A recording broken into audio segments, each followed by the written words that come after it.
3 اس کے سیاہ کارنامے جو بڑے بڑے ہیں نا، جو تاریخ کی کتابوں میں نہیں، بخاری مسلم کے اندر رپورٹ ہوئے ہیں۔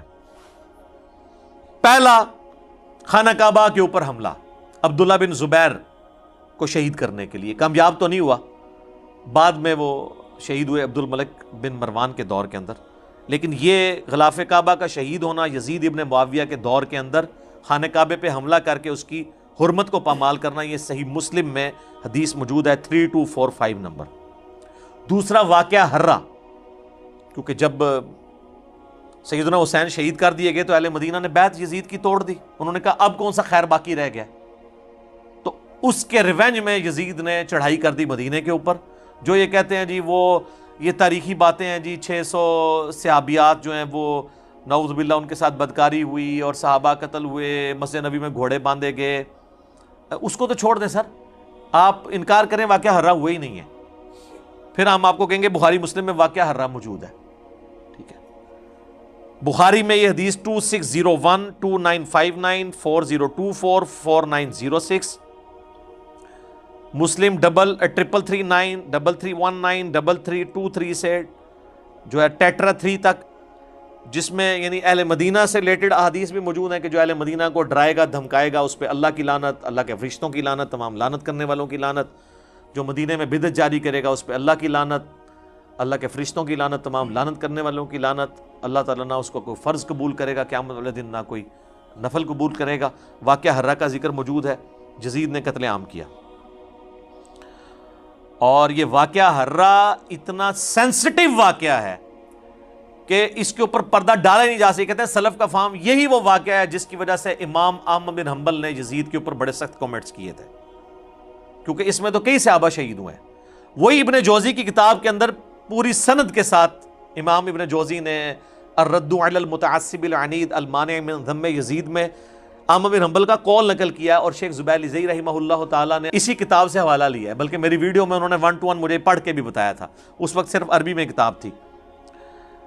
ابن جوزی نے اس کتاب میں نقل کیا ہے کہ امام اہل سنت احمد بن حنبل المتوفی 241 ہجری نے اپنے شاگرد سے فرمایا، ابن یحییٰ کو، جب اس نے یزید ابن معاویہ کے بارے میں پوچھا تو احمد بن حنبل کہنے لگے یزید وہی ہے جس نے مدینے والوں کے ساتھ وہ کرتوت کیے جو اس نے کیے۔ میں نے پوچھا اس نے کیا کیا؟ فرمایا اس نے مدینے کو لوٹا۔ میں نے پوچھا کیا ہم یزید سے کوئی حدیث لے سکتے ہیں؟ فرمایا یزید سے حدیث مت بیان کرو، اور کسی کے لیے جائز نہیں کہ وہ یزید سے کوئی ایک حدیث بھی بیان کرے۔ میں نے پوچھا جب یزید نے یہ سب حرکتیں کی تھی تو اس کا ساتھ کس نے دیا تھا؟ تو انہوں نے فرمایا اہل شام نے۔ یہ کہتے ہیں جی کوفی تھے حضرت حسین کو شہید کرنے والے۔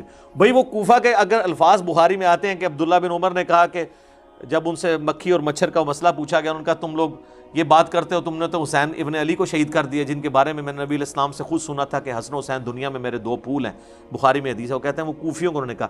سر ظاہر ہے کہ کوفی انڈر کس کے تھے؟ آج اگر کوئی کہتا ہے پنجاب پولیس تو گورنمنٹ آف پاکستان کے انڈر ہے نا، یہ تو نہیں کہا جائے گا کہ پنجاب پولیس کا پرائم منسٹر سے کوئی تعلق نہیں ہے۔ تو کوفہ ایک صوبہ تھا شام کا، تو ڈائریکٹ عبید اللہ ابن زیاد کو گورنر کس نے لگایا ہوا تھا؟ یزید ابن معاویہ نے۔ کہتے ہیں جی وہ پتہ ہی نہیں چلا جی، وہ بس مار دیا، بعد میں یزید بہت پچھتایا۔ اچھا جی پچھتایا، پھر اس نے عبید کو قتل کروا دیا قصاصاً، اس کو گورنری سے ہٹا دیا؟ نہیں۔ اور یہ تو بخاری کے اندر ہے، یہ تیسرا سیاہ کارنامہ جو قتل حسین والا ہے، کربلا کا ذکر کہتے ہیں جی بتائیں تو یہ بخاری کے اندر 3748 نمبر حدیث جس میں حسین علیہ السلام برأس الحسین امام بخاری نے لکھا ہے، جو انہوں نے عربی میں رکھا اور اردو سے ترجمے سے ہی نکال دیا۔ اسلام 360 میں بھی عربی میں لکھا ہے حسین علیہ السلام، اردو میں رضی اللہ عنہ کر دیا۔ sunna.com پہ لکھا ہے علیہ السلام عربی میں، اردو میں رضی اللہ عنہ کر دیا۔ تو یہ بخاری میں کربلا کا ذکر اس حوالے سے موجود ہے، ترمذی میں بھی ہے، ترمذی میں 3778 ہے کہ جب حسین ابن علی کا سر کاٹ کر عبید اللہ ابن زیاد کے سامنے تشت میں لایا گیا، والعیاذ باللہ تعالی، اللہ کی لعنت ہو، تمام فرشتوں کی لعنت، تمام لعنت کرنے والوں کی لعنت جن لوگوں نے حسین ابن علی کے ساتھ یہ سب کچھ کیا، آمین۔ اور دیکھیں ہمارے وہ اہل حدیث حضرات یہ حدیث لکھ کے نیچے شرح کیا کر رہے ہیں، اس حدیث کے الفاظ سنیں کیا ہیں کہ جی جب سر کاٹ کے رکھا گیا تو وہ چھڑی سے کریدنے لگا، تو انس ابن مالک وہاں تھے، انہوں نے کہا جب اس نے حسن میں کوئی بات کی تو انس ابن مالک نے کہا کہ حسین ابن علی سب سے زیادہ نبی علیہ السلام کے ہم شکل تھے، اور اس میں الفاظ ہیں کہ اس وقت حسین کی داڑھی اور سر کے بالوں میں وسما کی بوٹی سے رنگا ہوا تھا، کالے رنگ سے۔ ظاہر حضور علیہ السلام کی بھی داڑھی وفات تک کالی رہی ہے، تو حضرت حسین کی تو نہیں رہی، وہ رنگتے تھے۔ اس کی شرح اہل حدیث نے نیچے کی ہے کہ یہ وسما ایک بوٹی ہے جو بالکل کالا تو نہیں کرتی، ڈارک براؤن کرتی ہے، حالانکہ یہ بھی غلط لکھا ہے، وہ کالا کرتی ہے۔ یہ شرح ہوئی ہے، اور جو اوپر اتنی بڑی بات لکھی ہے کہ حسین کا سر کاٹا گیا، چھڑیے او چھوڑیے، اے شرح پیوں دیجئے، اینو شرح کہنا چاہیے، تاہی تو اڑے اللہ نے سانو چھڑ دیتا ہے نا، سامو اے شرح ہو رہی ہے اس حدیث دی۔ اچھا جی، یہ جو حدیث ہے نا جی بخاری کی، اس میں کربلا کا ذکر ہو گیا۔ اسی طریقے سے بخاری میں اور مسلم میں ایک حدیث ہے کہ جب امام سجاد جو ہے، امام زین العابدین شام سے واپس آئے مدینہ شریف، تو مسور بن مخرمہ کہتے ہیں، میں ان کی خدمت میں حاضر ہوا اور کہا کہ آپ کے پاس جو رسول اللہ کی تلوار ہے، جو نبی علیہ السلام کے بعد حضرت علی کے پاس آئی، پھر مولا حسن کے پاس، پھر حسین علیہ السلام کے پاس، کربلا میں حضرت حسین وہ تلوار پکڑے ہوئے تھے، تو یہ تلوار آپ مجھے دے دیں، مجھے شک ہے کہ یہ لوگ آپ سے چھین لیں گے۔ کون؟ بریلوی دیوبندی اہل حدیث شیعہ بنو امیہ، میں اپنی جان سے بڑھ کے اس کی حفاظت کروں گا، بل وہ امام زین العابدین نے ان کو نہیں دی ہے۔ تو اس میں تو یہ یعنی ذکر موجود ہے، کہتے ہیں نہیں ذکر کدھر ہے؟ یہ 3 سیاہ کارنامے آپ دیکھ رہے ہیں کہ میں نے آج جان بوجھ کر کالے کپڑے اور کالی پگڑی پہنی ہے، صرف اس لیے کہ تاکہ جو پبلک کے اندر یہ مشہور ہے کہ یہ جہنمیوں کا لباس ہے، اور پبلک سے مراد اہل سنت کی پبلک، یہ بالکل غلط چیز ہے۔ بہت بڑا ظلم ہے کہ آپ فرقہ واریت کی آڑ میں جو عمل سنت ہے اسے جہنمیوں والا عمل کہہ دیں، تو یہ آپ اپنی آخرت برباد کر رہے ہیں، بالکل سیدھی سی بات ہے۔ صحیح مسلم کے اندر حدیث موجود ہے، اور اس کی راویہ ہماری ماں سیدہ عائشہ سلام اللہ علیہا ہیں۔ وہ کہتی ہیں کہ نبی صلی اللہ علیہ وآلہ وسلم اپنے گھر سے ایک دن اس حال میں برآمد ہوئے کہ آپ نے ایک کالے رنگ کی چادر اوڑھی ہوئی تھی، منقش، جس کے اوپر اونٹ کے کجاووں کی شکل کی ہنڈیا نما ڈیزائننگ بھی ہوئی تھی۔ اتنے میں حسن ابن علی آئے، اور نبی علیہ السلام نے اپنی مبارک چادر کے نیچے انہیں لے لیا، پھر حسین ابن علی، پھر سیدہ فاطمہ، اور پھر سیدنا علی، ان چاروں کو اپنے ساتھ چادر کے نیچے لیا۔ یہ کتنا غیر معمولی واقعہ ہے۔ اور راویہ کون ہے؟ اما عائشہ، اگرچہ وہ اس چادر کے نیچے نہیں ہے، پھر بھی انہوں نے اہل البیت کی شان بیان کرتے ہوئے کوئی کنجوسی نہیں کی۔ امہات المومنین بھی اہل البیت میں ہیں آنری طور پر، لیکن اصلاً اہل البیت وہ ہیں جو نبی علیہ السلام کے خون کے دودھ کے رشتے کے لوگ ہیں۔ دونوں کو ہم اہل البیت مانتے ہیں الحمدللہ، ہم نہ رافضی ہیں اور نہ ناصبی ہیں۔ پھر نبی صلی اللہ علیہ وآلہ وسلم نے قرآن کی آیت پڑھی، انما یرید اللہ لیذھب عنکم الرجس اہل البیت ویطہرکم تطہیرا۔ اے نبی کے گھر والو، اللہ تو بس اتنا ہی چاہتا ہے کہ تم سے ہر طرح کی ناپاکی دور کر دے اور تمہیں خوب صاف ستھرا کر دے۔ یہیں سے وہ 5 تن پاک کا کنسپٹ آیا، اسے حدیث کسا کہتے ہیں۔ یہ اہل سنت کے ہاں بھی ہے، اہل تشیع کے ہاں بھی۔ چادر والی حدیث، 5 تن پاک کا کنسپٹ آیا۔ وہ کہتے ہیں جی 5 تن پاک میں تو پے جو ہے عربی میں ہوتی نہیں ہے۔ بھائی حق 4 یار کی چے کے اگر 3 نقطے ہیں عربی میں، تو پاک کے بھی 3 نقطے ہیں۔ یہ فارسی کی ٹرمز ہیں، یہ سمجھانے کے لیے۔ ہم الحمدللہ حق 4 یار کو بھی مانتے ہیں، سیدنا ابوبکر، عمر، عثمان و علی رضی اللہ عنہم اجمعین وعلیہم السلام اجمعین، خلفائے راشدین کو، اور 5 تن پاک کو بھی مانتے ہیں الحمدللہ۔ رسول اللہ صلی اللہ علیہ وآلہ وسلم، سیدنا علی، سیدہ فاطمہ، سیدنا حسن اور حسین علیہم السلام اجمعین۔ خیر یہ ایک ٹاپک الگ سے ہے، میں نے اس حدیث کو صرف اس لیے بیان کیا تاکہ آپ کو بتایا جائے کہ کالی چادر اوڑھنا یہ سنت ہے، یہ جہنمیوں کا لباس نہیں ہے۔ نعتوں میں تو انہوں نے کالی کملی والے پڑھ لیا اور ویسے کہہ دیا جی کالا لباس جہنمیوں کا لباس ہے، صرف فرقہ واریت کی لعنت کی وجہ سے۔ پھر صحیح مسلم میں حدیث ہے، اسماء بنت ابی بکر جو سیدہ عائشہ کی بڑی بہن تھی، فوت یہ بعد میں ہوئی، انہوں نے نبی علیہ السلام کی وفات کے کافی عرصے کے بعد ایک کرتا نکالا، ایٹ لیسٹ یہ 50 سال بعد کی بات ہے، کیونکہ سیدہ عائشہ بھی فوت ہو چکی ہوئی تھی۔ وہ کہتی ہیں کہ یہ نبی علیہ السلام کا کسروانی طیالسی کالا جبہ ہے، یعنی پرشین امپائر کا کالا جبہ، جس طرح سندھی اجرک ریڈ ہوتی ہے، پرشین امپائر کا جبہ کالا۔ یہ کالا جبہ نبی علیہ السلام پہنا کرتے تھے، اور ہم اس کا دھون مریضوں کو شفا کے لیے دیتے ہیں۔ تو نبی علیہ السلام کا پورا لباس کالا، یعنی آپ کا جو جبہ مبارک ہے، کرتا مبارک ہے، وہ کالا، اور اوپر چادر بھی کالی۔ یہ دو چیزیں میں نے ثابت کر دی۔ ایک اور حدیث صحیح مسلم کے اندر ایک صحابی کہتے ہیں کہ مجھے وہ منظر آج بھی یاد ہے، گویا کہ میں رسول اللہ کو دیکھ رہا ہوں کہ آپ صلی اللہ علیہ وآلہ وسلم ممبر پہ اس حال میں آئے کہ آپ نے کالی پگڑی پہنی ہوئی تھی۔ نبی علیہ السلام جمعے کا خطبہ کالی پگڑی میں دیا کرتے تھے، جنگ کے موقع کے اوپر کالی پگڑی باندھا کرتے۔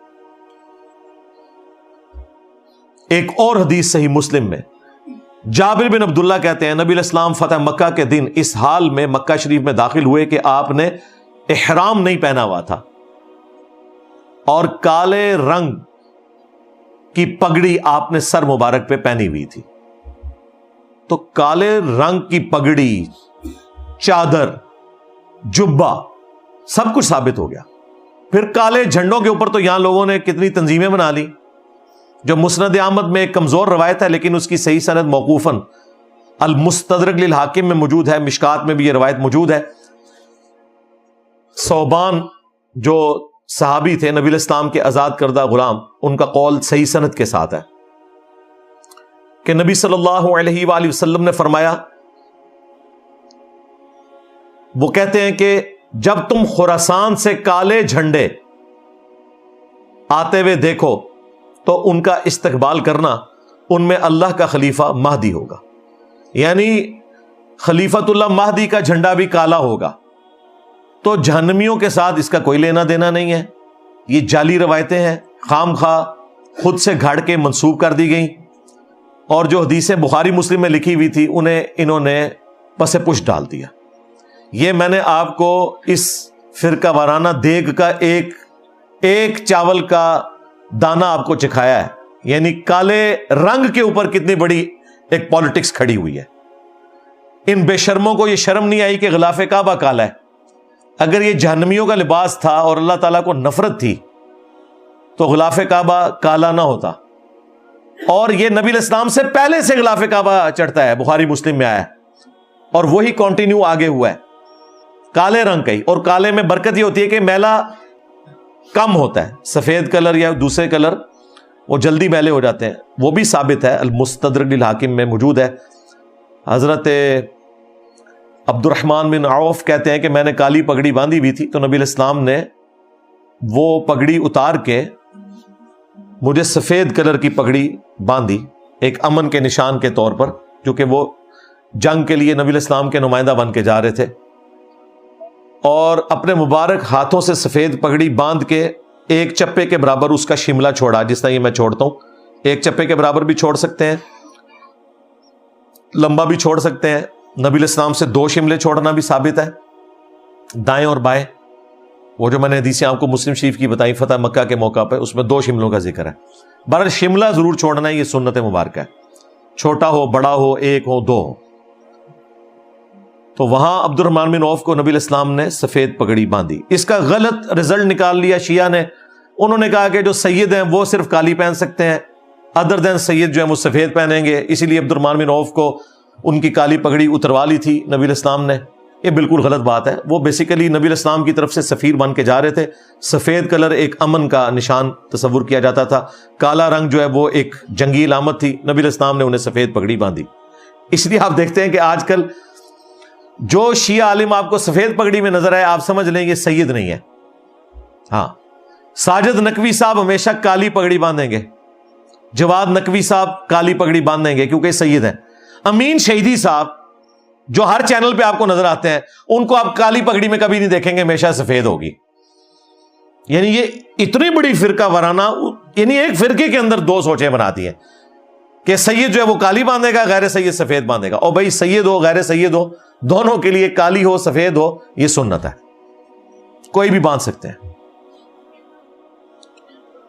اب اس ٹاپک کی طرف آ جائیں جو میں نے آج اسپیشل ٹاپک کے طور پر ڈسکس کرنا ہے, لیکن تفصیل میں جانے سے پہلے ایک دفعہ دروشی پڑھ لیں. اللہم صلی علی محمد وعلی آل محمد واصحاب محمد وازواج محمد وامت محمد اجمعین الی یوم الدین, آمین. آج انشاءاللہ تعالی میرے بھائیو ہم یزید ابن معاویہ سے متعلق جو ناصبی یا یزیدی لوگ 10 جھوٹے دفاع کرتے ہیں, میں انشاءاللہ انہیں کور کروں گا. میں نے مختلف ویڈیوز میں ان کے جھوٹ یہ پکڑے ہیں, لیکن ایک جگہ ریکارڈنگ میں یہ آ جائیں گے اور تازہ تازہ ذرا ان کو خوراک بھی مل جائے گی. محرم کا ایک مہینہ ہے, ایک ماحول بھی بنا ہوا ہے, وہ ایک انٹلیکچوئل ترتیب کے ساتھ میں یہ 10 جھوٹے دفاع ان کے بیان کروں گا جو امت کو یہ دھوکہ دیتے ہیں. جب یہ پھنس جاتے ہیں ان کا جواب قرآن و سنت کی روشنی میں کیسے دینا ہے وہ آپ کے سامنے ہوگا, تو انشاءاللہ تعالی ان کی شیطانی چالوں پہ غلبہ پانا آپ کے لیے آسان ہوگا. پہلا جھوٹا دفاع یہ کرتے ہیں, وہ کہتے ہیں کہ جی یہ بنو امیہ کو یا یزید ابن معاویہ کو ڈسکس کرنا یہ کوئی جنت یا جہنم کا مسئلہ نہیں ہے, اس لیے اس ٹاپک کو ڈسکس کرنا کوئی ضروری نہیں ہے.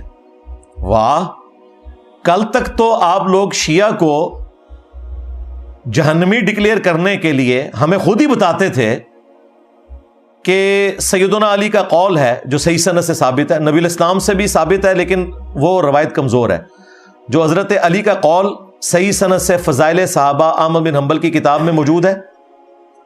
اور شیعہ کے ہاں بھی نہج البلاغہ میں مولا علی کا یہ قول موجود ہے. یہ سنی اور شیعہ دونوں کے ہاں ہے کہ سیدنا علی نے کہا کہ میری وجہ سے 2 فرقے گمراہ ہوں گے, ایک میری محبت میں غلو کر کے, ایک میری دشمنی میں, اور میری وجہ سے یعنی مجھے بنیاد بنائیں گے. اس میں حضرت علی کا قصور نہیں ہے, جس طرح کہ حضرت عیسیٰ ابن مریم کا کوئی قصور نہیں ہے کہ یہودیوں نے ان کو گالیاں دی اور کرسچنز نے ان کی شان بڑھا دی.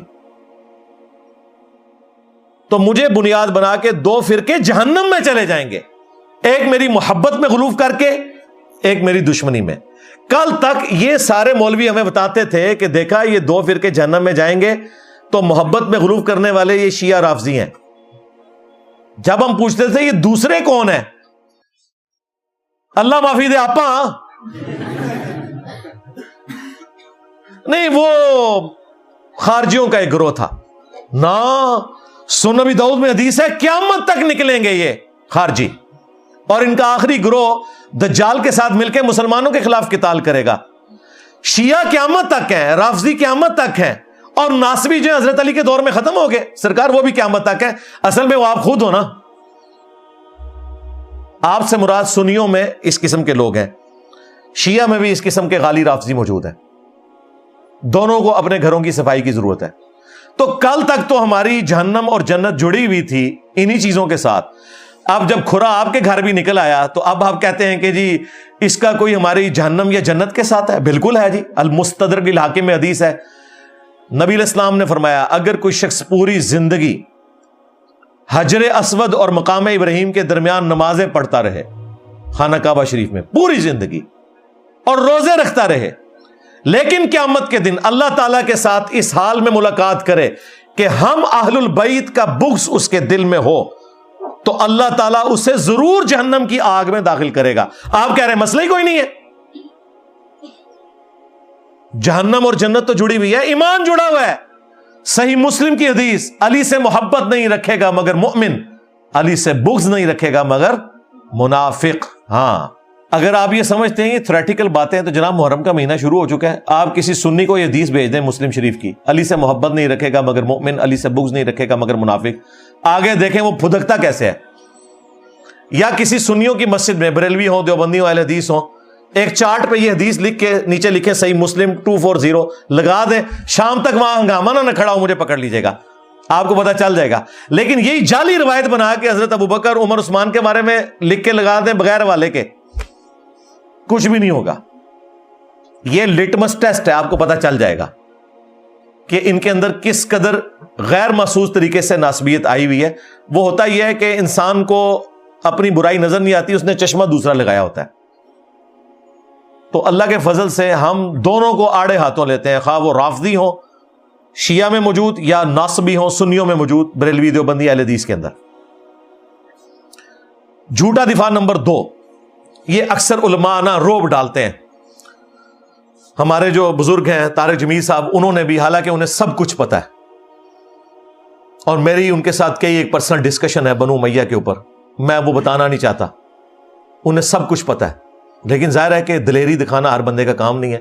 انہوں نے بھی ایک پوڈ کاسٹ میں نا یہ آیت کوٹ کی جو یہ سارے صدیوں سے کوٹ کر رہے ہیں اپنے بنو امیہ کے بابوں کو بچانے کی خاطر.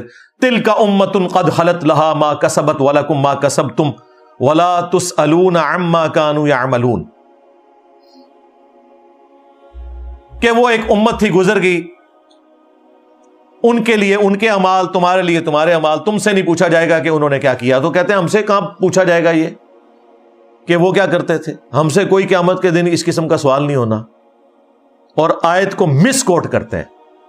یہ آیت پورے کانٹیکسٹ کے ساتھ 2 دفعہ آئی ہے سورۃ البقرہ میں، پہلے پارے کے بالکل اینڈ پہ. وہ کانٹیکسٹ دیکھیں کیا تھا. کانٹیکسٹ یہ تھا کہ یہودیوں کا یہ عقیدہ تھا کہ ہم ابراہیمی ہیں، ہمیں یہ نسبت کام آ جائے گی. نصرانیوں کا بھی یہ کہنا تھا ہم ابراہیمی ہیں، ہمیں یہ نسبت کام آئے گی. تو اللہ تعالیٰ فرمایا تلک امۃ قد خلت، وہ ایک امت تھی نیک اعمال کرنے والی، اس میں امپلائڈ تھا، وہ گزر چکی. لہا ما کسبت ولکم ما کسبتم، جو نیک اعمال انہوں نے کیے وہ اپنے ساتھ لے گئے، تمہارے لیے تمہارے نیک اعمال ہیں. تم سے نہیں پوچھا جائے گا کہ انہوں نے کیا نیکیاں کی، تم سے یہ پوچھا جائے گا تم نے کیا نیکیاں کی. برائیوں کا تو ذکر ہی نہیں تھا. لہا ما کسبت، اگر یہاں ہوتا نا علیہا ما کسبت، تو پھر وہ گناہوں والا آنا تھا کہ ان پر ان کی برائیوں کا وبال اور تم پر تمہاری برائیوں کا وبال. تم سے نہیں پوچھا جائے گا انہوں نے کیا برائیاں کی. یہاں نیک اعمال کا ذکر تھا کہ تم سے نہیں پوچھا جائے گا کہ ابراہیم علیہ السلام نے کون سے نیک اعمال کیے، وہ اپنے اعمال ساتھ لے کے تم سے تمہارے اعمال کے بارے میں پوچھا جائے گا. ان ظالموں نے کس طرح مس کوٹ کیا قرآن کی تعریف کی. پرانوں نے بھی کی، آج والے آج تک کر رہے ہیں، حالانکہ انہیں سب کچھ پتا ہے. قرآن و سنت کی روشنی میں انہیں پتا ہے کہ یہ معاملہ کتنا گمبھیر تھا. تلک امۃ قد خلت، یار یوسف علیہ السلام کے جو بھائی ہیں وہ تلک امۃ قد خلت نہیں ہے. تمہاری نظر میں قرآن میں ان کی غیبت کیوں آئی ہوئی ہے؟ تم جن کو بچا رہے ہو وہ تو سنگل صحابی ہیں، اور وہ بھی 3 بندے ہی ہیں جن کے پیچھے تمہیں ساری مصیبت پڑی ہوئی ہے. کہتے ہیں جی صحابہ کے خلاف بولتا ہے. اللہ کے بندو، 1,00,000 صحابہ میں سے 3 بندے اگر کوئی کام کریں تو صحابہ ہو گئے وہ، اور باقی جو ان کے خلاف ہیں وہ صحابہ نہیں ہیں، وہ تو خلفائے راشدین ہیں. 3 بندوں کا مسئلہ تھا، معاویہ ابن ابی سفیان، مغیرہ ابن شعبہ، عمرو بن عاص رضی اللہ عنہم اجمعین. ہم تو احترام سے نام لیں گے. ان کو پورے صحابہ بنا دیا انہوں نے. اور دوسری طرف خلفائے راشدین، اصحاب بدر، اصحاب شجرہ، جو ان کی وجہ سے شہید ہوئے، قتل ہوئے، یہ لوگ ان کے ساتھ کھڑے ہوئے. ہم کہتے ہیں احترام اپنی جگہ، لیکن غلط ہے. یہ تو سنگل صحابی تھے نا. حضرت یوسف علیہ السلام کے جو بھائی ہیں وہ ڈبل صحابی ہیں. حضرت یعقوب ان کے والد کے بھی صحابی ہیں، حضرت یوسف علیہ السلام کے بھی صحابی ہیں. آج تک برادران یوسف کی مثال دی جاتی ہے. قرآن میں ہم پڑھتے ہیں کہ انہوں نے اپنے بھائی کے ساتھ کیا کیا تھا. تو یہ غیبت ہوگی. اللہ کو نہیں پتا تھا تلک امۃ قد خلت. اللہ نے قرآن میں اس لیے نازل کیا تاکہ آنے والے لوگوں کے لیے عبرت ہو. ہمارے باپ کی غلطی اللہ نے 7 جگہ ذکر کر دی، اور سورۃ الاعراف میں یہاں تک کہا کہ ہم آدم علیہ السلام کی غلطی اس لیے بیان کر رہے ہیں تاکہ اے اولاد آدم، دیکھنا تمہارے ماں باپ کو جس طرح ورگلا دیا تھا شیطان نے، تمہیں نہ ورگلا دے. ان کے کپڑے اتروا دیے تھے شیطان نے. یہ بھی الفاظ ہے. تو کیا حضرت آدم علیہ السلام تلک امۃ قد خلت نہیں تھے؟ جی تاریخی باتیں، اور جناب قرآن میں بھی تاریخی لکھی ہوئی ہے. تاریخی باتیں نہیں حدیث کی کتابوں میں ہے. قرآن میں جو تاریخ آئی ہے اور بخاری مسلم میں آئی ہوئی ہے تاریخ، وہ صرف تاریخ نہیں ہے، وہ حدیث ہے. حدیثوں کے ساتھ ذکر ہوئی ہوئی ہے. یہ 2 نمبریاں کر رہنا چھوڑ دیں.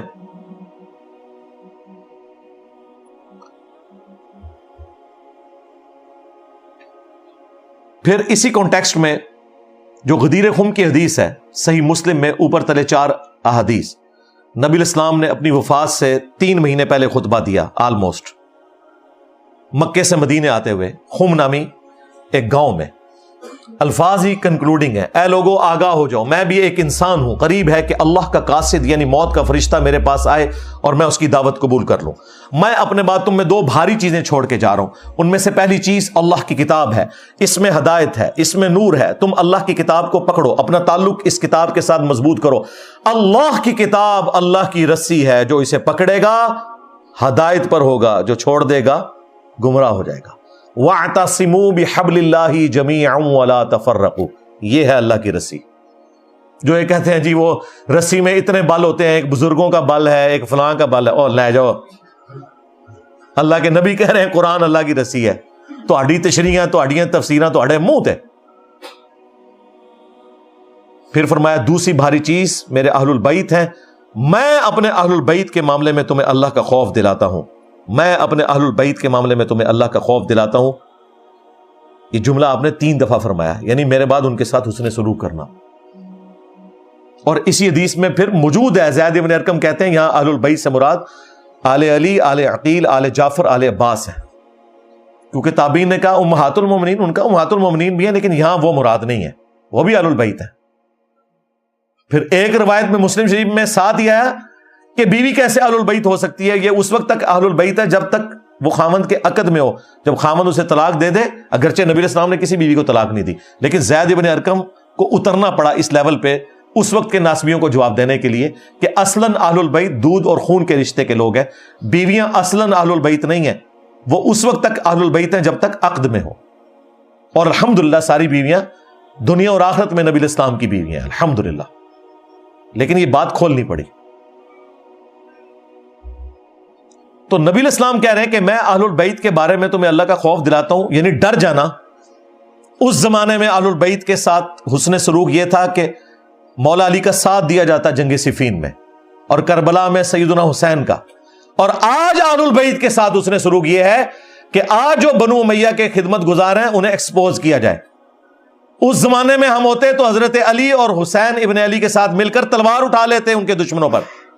آج تم ہمیں اپنی زبانیں بھی نہ کھولنے دو، ہم تو غدیر خم پہ کھڑے ہیں۔ توحید اللہ کے فضل سے قرآن والی بیان ہو رہی ہے، غدیر خم پہ قرآن تھا پہلی چیز۔ ہماری جیسی واضح توحید لگی لپٹی باتوں کے بغیر کبھی کسی نے نہیں بیان کی، اہل حدیث کی بھی جرت نہیں ہوئی اس قسم کی توحید بیان کرنے کی، زیرو ٹالرنس ہے۔ تو غدیر خم پہ صرف قرآن نہیں تھا، اہل البیت بھی تھا، اس لیے ہم نے اہل البیت کا دفاع بھی پکڑ لیا۔ ہم آدھی حدیثیں نہیں پکڑتے، پوری حدیث کے اوپر عمل کرتے ہیں اللہ کے فضل سے الحمدللہ۔ تیسرا جھوٹا دفاع وہ کرتے ہیں، وہ کہتے ہیں کہ جی صحابہ کرام نے یزید کی بیعت کر لی تھی تو آپ کو کیا مسئلہ ہے؟ صحابہ کرام نے یزید کی بیعت نہیں کی تھی، صحابہ کرام سے زبردستی بیعت لی گئی تھی تلوار کے زور پر۔ جھوٹ بولنا بند کریں۔ اگر آپ کو یقین نہ آئے تو 2018 میں جو کچھ ہوا پاکستان میں، زبردستی ایک بندہ مسلط ہوا ہم پہ اسٹیبلشمنٹ کے گن پوائنٹ کے اوپر، اور پھر سٹوری ریپیٹ ہوئی 2024 میں، ایک اور بندہ اسٹیبلشمنٹ کے گن پوائنٹ پہ ہم پہ مسلط ہو گیا۔ آج تک یہی ہو رہا ہے۔ تو بنو امیہ اس وقت کی اسٹیبلشمنٹ تھی، تلوار کے زور پہ سب کچھ ہوا۔ نہیں یقین آتا بخاری شریف کھول لیں، صحیح بخاری میں 4827 نمبر حدیث ہے، مروان بن حکم مدینے کے ممبر پہ مسجد نبوی پہ حضرت معاویہ رضی اللہ تعالیٰ عنہ کی طرف سے گورنر بن کے اناؤنسمنٹ کر رہا ہے خطبے میں کہ اللہ تعالیٰ نے امیر المومنین کو یہ بات سجھائی ہے، وہ امت کے وسیع تر مفاد میں، یعنی کہ اے میرے عزیز ہم وطنوں، وہ امت کے وسیع تر مفاد میں اپنے بعد اپنے بیٹے کو خلیفہ نامزد کرتے ہیں۔ یہ وہ تقریر کر رہا تھا۔ امام بخاری نے اگلے جملے نقل نہیں کیے، وہ بڑے سخت تھے، لیکن اس کے بعد جو کچھ ہوا وہ نقل کیا۔ وہ اگلے جملے کیا تھے وہ میں بعد میں بتاتا ہوں آپ کو۔ اگلے جملے جو امام بخاری نے نقل کیے وہ یہ تھے کہ وہاں حضرت ابو بکر کا بیٹا کھڑا ہوا اور اس نے کچھ بات وہاں پہ کہہ دی، وہ کیا بات کی وہ پھر امام بخاری نے سکپ کر دی. پھر اس سے اگلے جملے امام بخاری نے نقل کیے جسے پتا چل گیا کہ وہ بات کوئی ایسی تھی کہ اسے آگ لگ گئی. مروان نے کہا گرفتار کرو اسے, پکڑ لو اس کو. وہ فوراً سے مسجد نبوی میں ایڈجسٹنٹ جو حجرہ عائشہ تھا جہاں ان کی بہن موجود تھی وہاں داخل ہو گئے. اور یہ پاکستان کے کیس میں جو سگا بھائی ہے نا یہ وہ تھے, یعنی حضرت ابوبکر کی وہ بیوی جو حضرت عائشہ کی والدہ تھی وہی ان کی بھی والدہ تھی عبد الرحمن بن ابی بکر کی. یہ سگے بہن بھائی تھے. ان کے پاس چلے گئے. اب ظاہر مروان یہ کام نہیں کر سکتا تھا, مسلمانوں نے پھر احتجاج کرنا تھا کہ یہ کیا حرکت کر رہے ہو.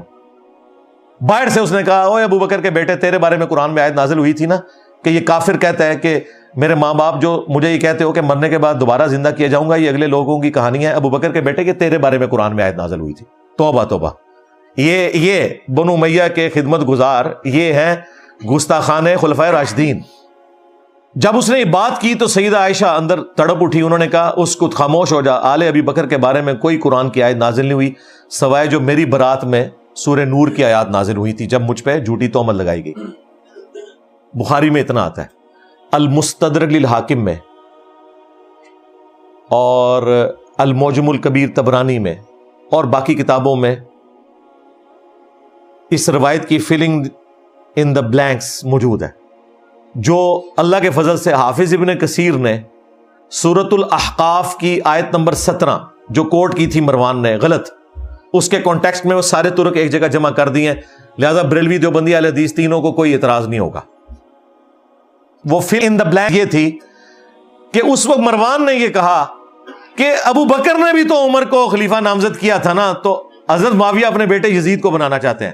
دیکھو کیا ان کی اینالوجی دیکھیں. تو وہ اس پہ حضرت ابو بکر کا بیٹا کھڑا ہوا تھا کیونکہ ظاہر ہے اس نے کہا کہ بنانا تھا تو مجھے بناتے ہیں نا, مجھے تو نہیں بنایا. تو کون سی مشرق سے اٹھا کے مثال مغرب میں پھینک رہا ہے. اور جو کہا نا اس نے کچھ کہا امام بخاری نے وہ یہاں ہے کہ انہوں نے کہا کہ تیرا امیر المومنین معاویہ سیدھی طرح کہ ابو بکر اور عمر کے راستے پہ نہیں چل رہا, وہ کیسر و کسرا کے راستے پہ چل رہا ہے. اب یہ بہت بڑی گالی تھی ان کے لیے تو کہ وہی جو ہے وہ بادشاہت آ گئی یہاں پہ. اس پہ پھر اس نے کہا پکڑو انہوں. اور حجرے میں اما عائشہ کے اور الفاظ تھے جو امام بخاری نے نقل نہیں کیے, وہ یہ تھے کہ مروان تیرے بارے میں نبی علیہ السلام نے فرمایا تھا کہ حاکم پہ لعنت, اس کی اولاد پہ لعنت, تو اپنے باپ کی پشت میں تھا جب باپ بیٹا دونوں پہ اللہ کے نبی نے لعنت فرمائی تھی. مجھے بتائیں جب یہ والی صورتحال ہو کہ حضرت ابو بکر کے بیٹوں کو بھی اپنی جان بچانی پڑے تلوار کے زور پہ, اپنی وفات سے 4 سال پہلے ایک بندہ اپنے بیٹے یزید کے لیے بیعت لے رہا ہے, تو آپ یہ کہیں گے صحابہ نے بیعت کر لی ہے؟ کہتے ہیں جی ابن عمر نے بیعت کر لی تھی. ایون واقعہ ہررا کے بعد جب لوگ یزید کی بیعت توڑ رہے تھے تو وہ لوگوں کو جا کے سمجھاتے تھے. جی بخاری مسلم ہے, سرکار وہ ہمارے اسٹوڈنٹس کو سمجھا رہے تھے. اگر ابن عمر اس زمانے میں سمجھا رہے تھے تو کسے سمجھا رہے تھے؟ اپنے لیول کے لوگوں کو, صحابہ اور تابعین کو. اور اس صحابی کا نام بھی آیا ہوا ہے عبداللہ ابن مطیع رضی اللہ تعالیٰ عنہ, جنہوں نے کہا کہ اب کیا رہ گیا ہے, یزید کی بیعت توڑیں اہل مدینہ. تو ابن عمر ان کو ملنے کے لیے گئے اور کہا کہ میں تمہیں حدیث سنانے کے لیے آیا ہوں کہ جو خلیفہ وقت کی بیعت کے بغیر مرا وہ جاہلیت کی موت مرا. وہ کہتے ہیں جی ابن عمر نے چونکہ بیعت کر لی تھی, وہ بھی مجبوراً کی تھی انہوں نے, وہ جس طریقے سے کی تھی, انیشلی تو انکار کیا تھا. دوسرا ابن عمر جب یہ بات کر رہے تھے تو وہ یہ بھول گئے کہ حضرت علی کی بیعت تو ابن عمر نے خود نہیں کی ہوئی تھی, تو اس وقت وہ جاہلیت پہ تھے. یہ لاجیکلی ان کی بات درست نہیں تھی, ورنہ تو خود اس فتوے کی زد میں آ رہے تھے. ہم تو عبداللہ ابن مطیع اور باقی لوگوں کے ساتھ ہیں, ابن عمر کا یہ موقف غلط تھا.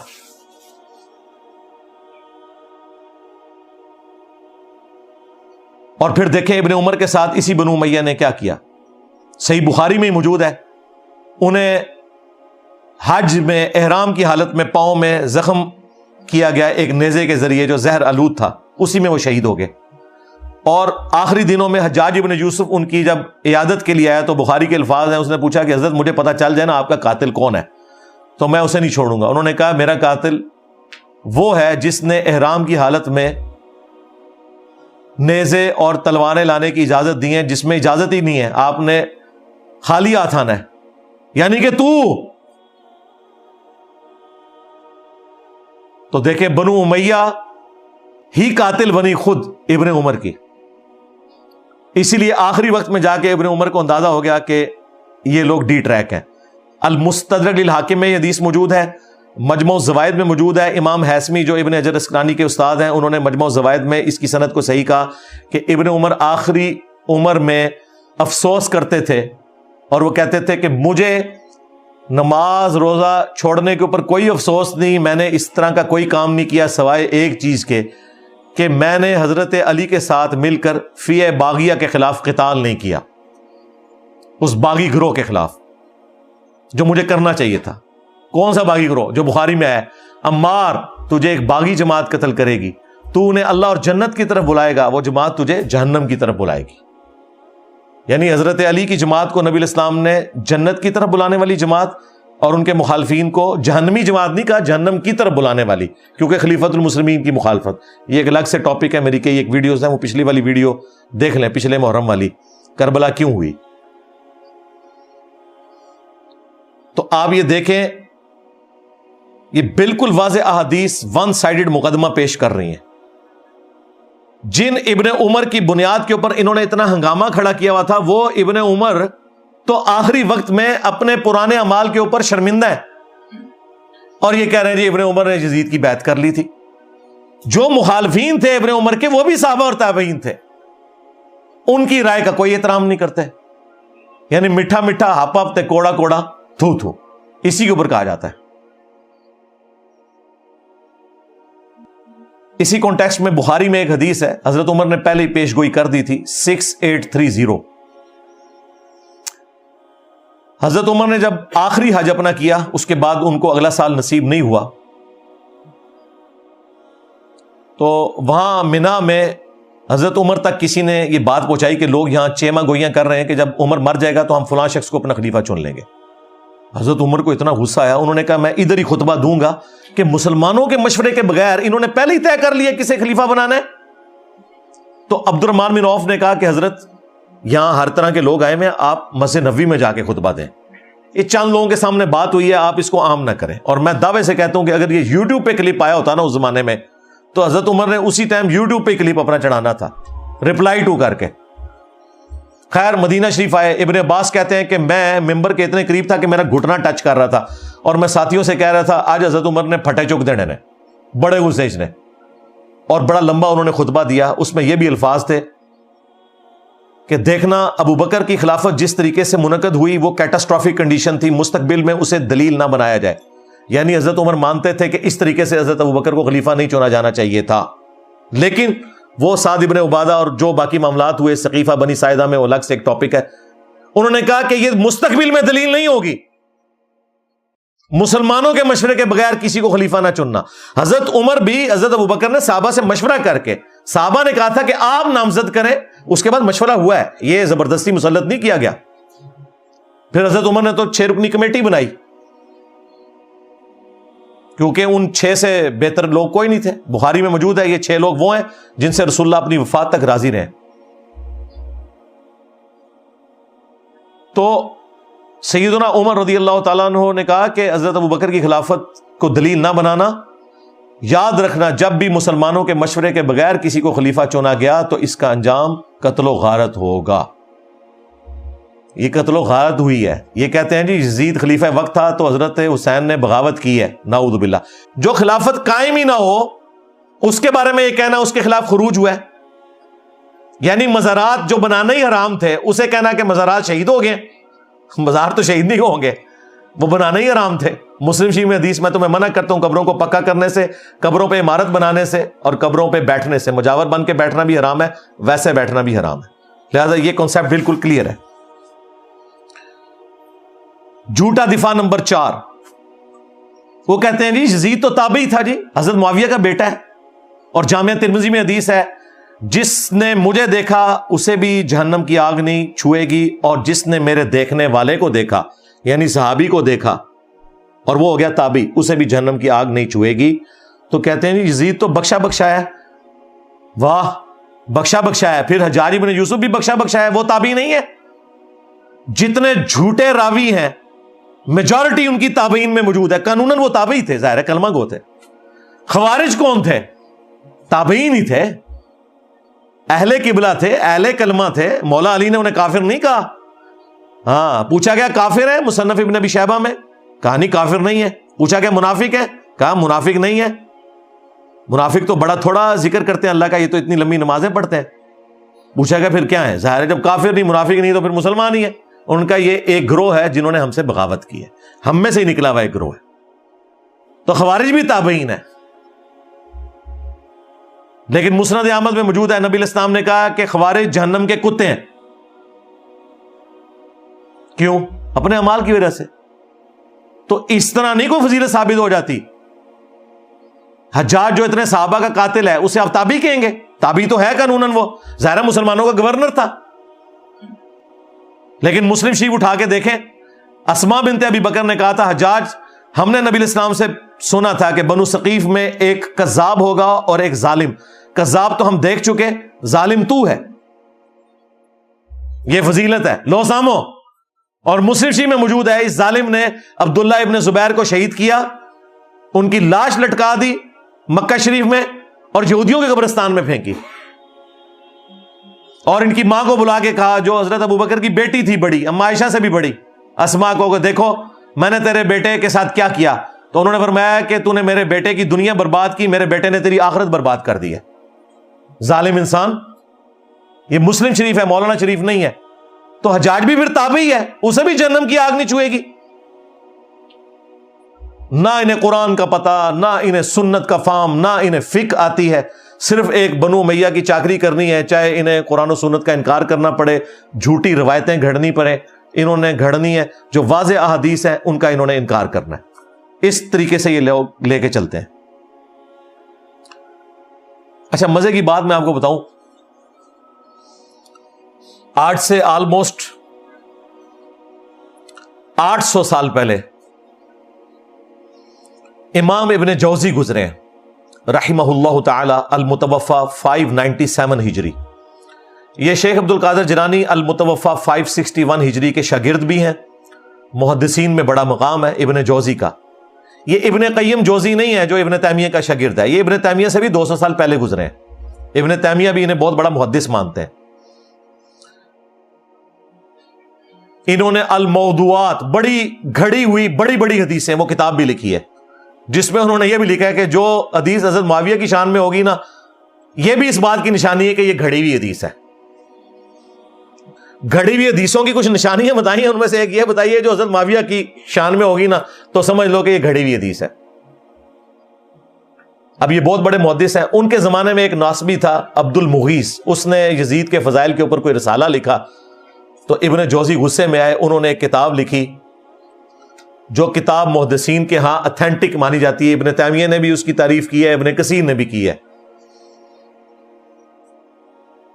الرد علی المعتصب العنید المانع من ذم یزید. یہ اس متعصب ضدی شخص کے رد پہ لکھی جا رہی ہے کتاب جو یزید کو برا کہنے کو غلط سمجھتا ہے اور منع کرتا ہے. اس زمانے میں ایک یزیدی تھا عبد المغیث, اس کے رد پہ پھر انہوں نے طبیعت صاف کی ہے ان لوگوں کی. اس میں جب ایک دلیل یہ لی گئی نا کہ یزید جو ہے وہ حضرت معاویہ کا بیٹا ہے اور حضرت معاویہ کے لیے ترمذی میں روایت ہے اے اللہ اسے ہادی اور مہدی بنا, انہوں نے کہا یہ تو روایتی جعلی ہے, اس کی بنیاد کے اوپر تم یہ کلیم کر رہے ہو کہ ان کا یہ ڈیسیژن کرنا کہ یزید کو انہوں نے خلیفہ صحیح بنایا تھا. انہوں نے کہا یہ تو روایتی جعلی ہے. پھر انہوں نے روایت کے اوپر بحث کی. میں نے تو بخاری مسلم سے ثابت کیا یہ فٹ ہی نہیں بیٹھتی. حضرت معاویہ کے دور میں جو جو کام ہوئے ہیں اس میں تو یہ دعا فٹ ہی نہیں بیٹھتی. پھر انہوں نے کہا کہ اگر یہ حدیث کوئی صحیح بھی مانتا ہے تب بھی کوئی گارنٹی نہیں کہ نبی علیہ السلام کی یہ دعا قبول ہوئی ہو, کیونکہ نبی علیہ السلام کی کئی دعائیں اللہ نے واپس بھی کی ہیں. بخاری مسلم میں آئے, آپ نے دعا کی تھی کہ میری امت آپس میں نہ لڑے, اللہ تعالیٰ نے واپس کر دی. انہوں نے کہا کیا گارنٹی ہے. پھر ابن جوزی نے اتنا سخت جملہ لکھا, انہوں نے کہا اس سے بڑی کیا دلیل ہے, اگر حضور کی یہ دعا حضرت معاویہ کے حق میں قبول ہوئی ہوتی بقول تمہارے, اگر یہ روایت ثابت ہے تو حضرت معاویہ جنگ صفین میں حضرت علی کے مقابلے پہ آتے. یہ عادی اور مادی ہونا ہے کہ خلیفہ وقت کے خلاف کھڑے ہو گئے. کڈا بڑا پٹکار مارا انہوں نے.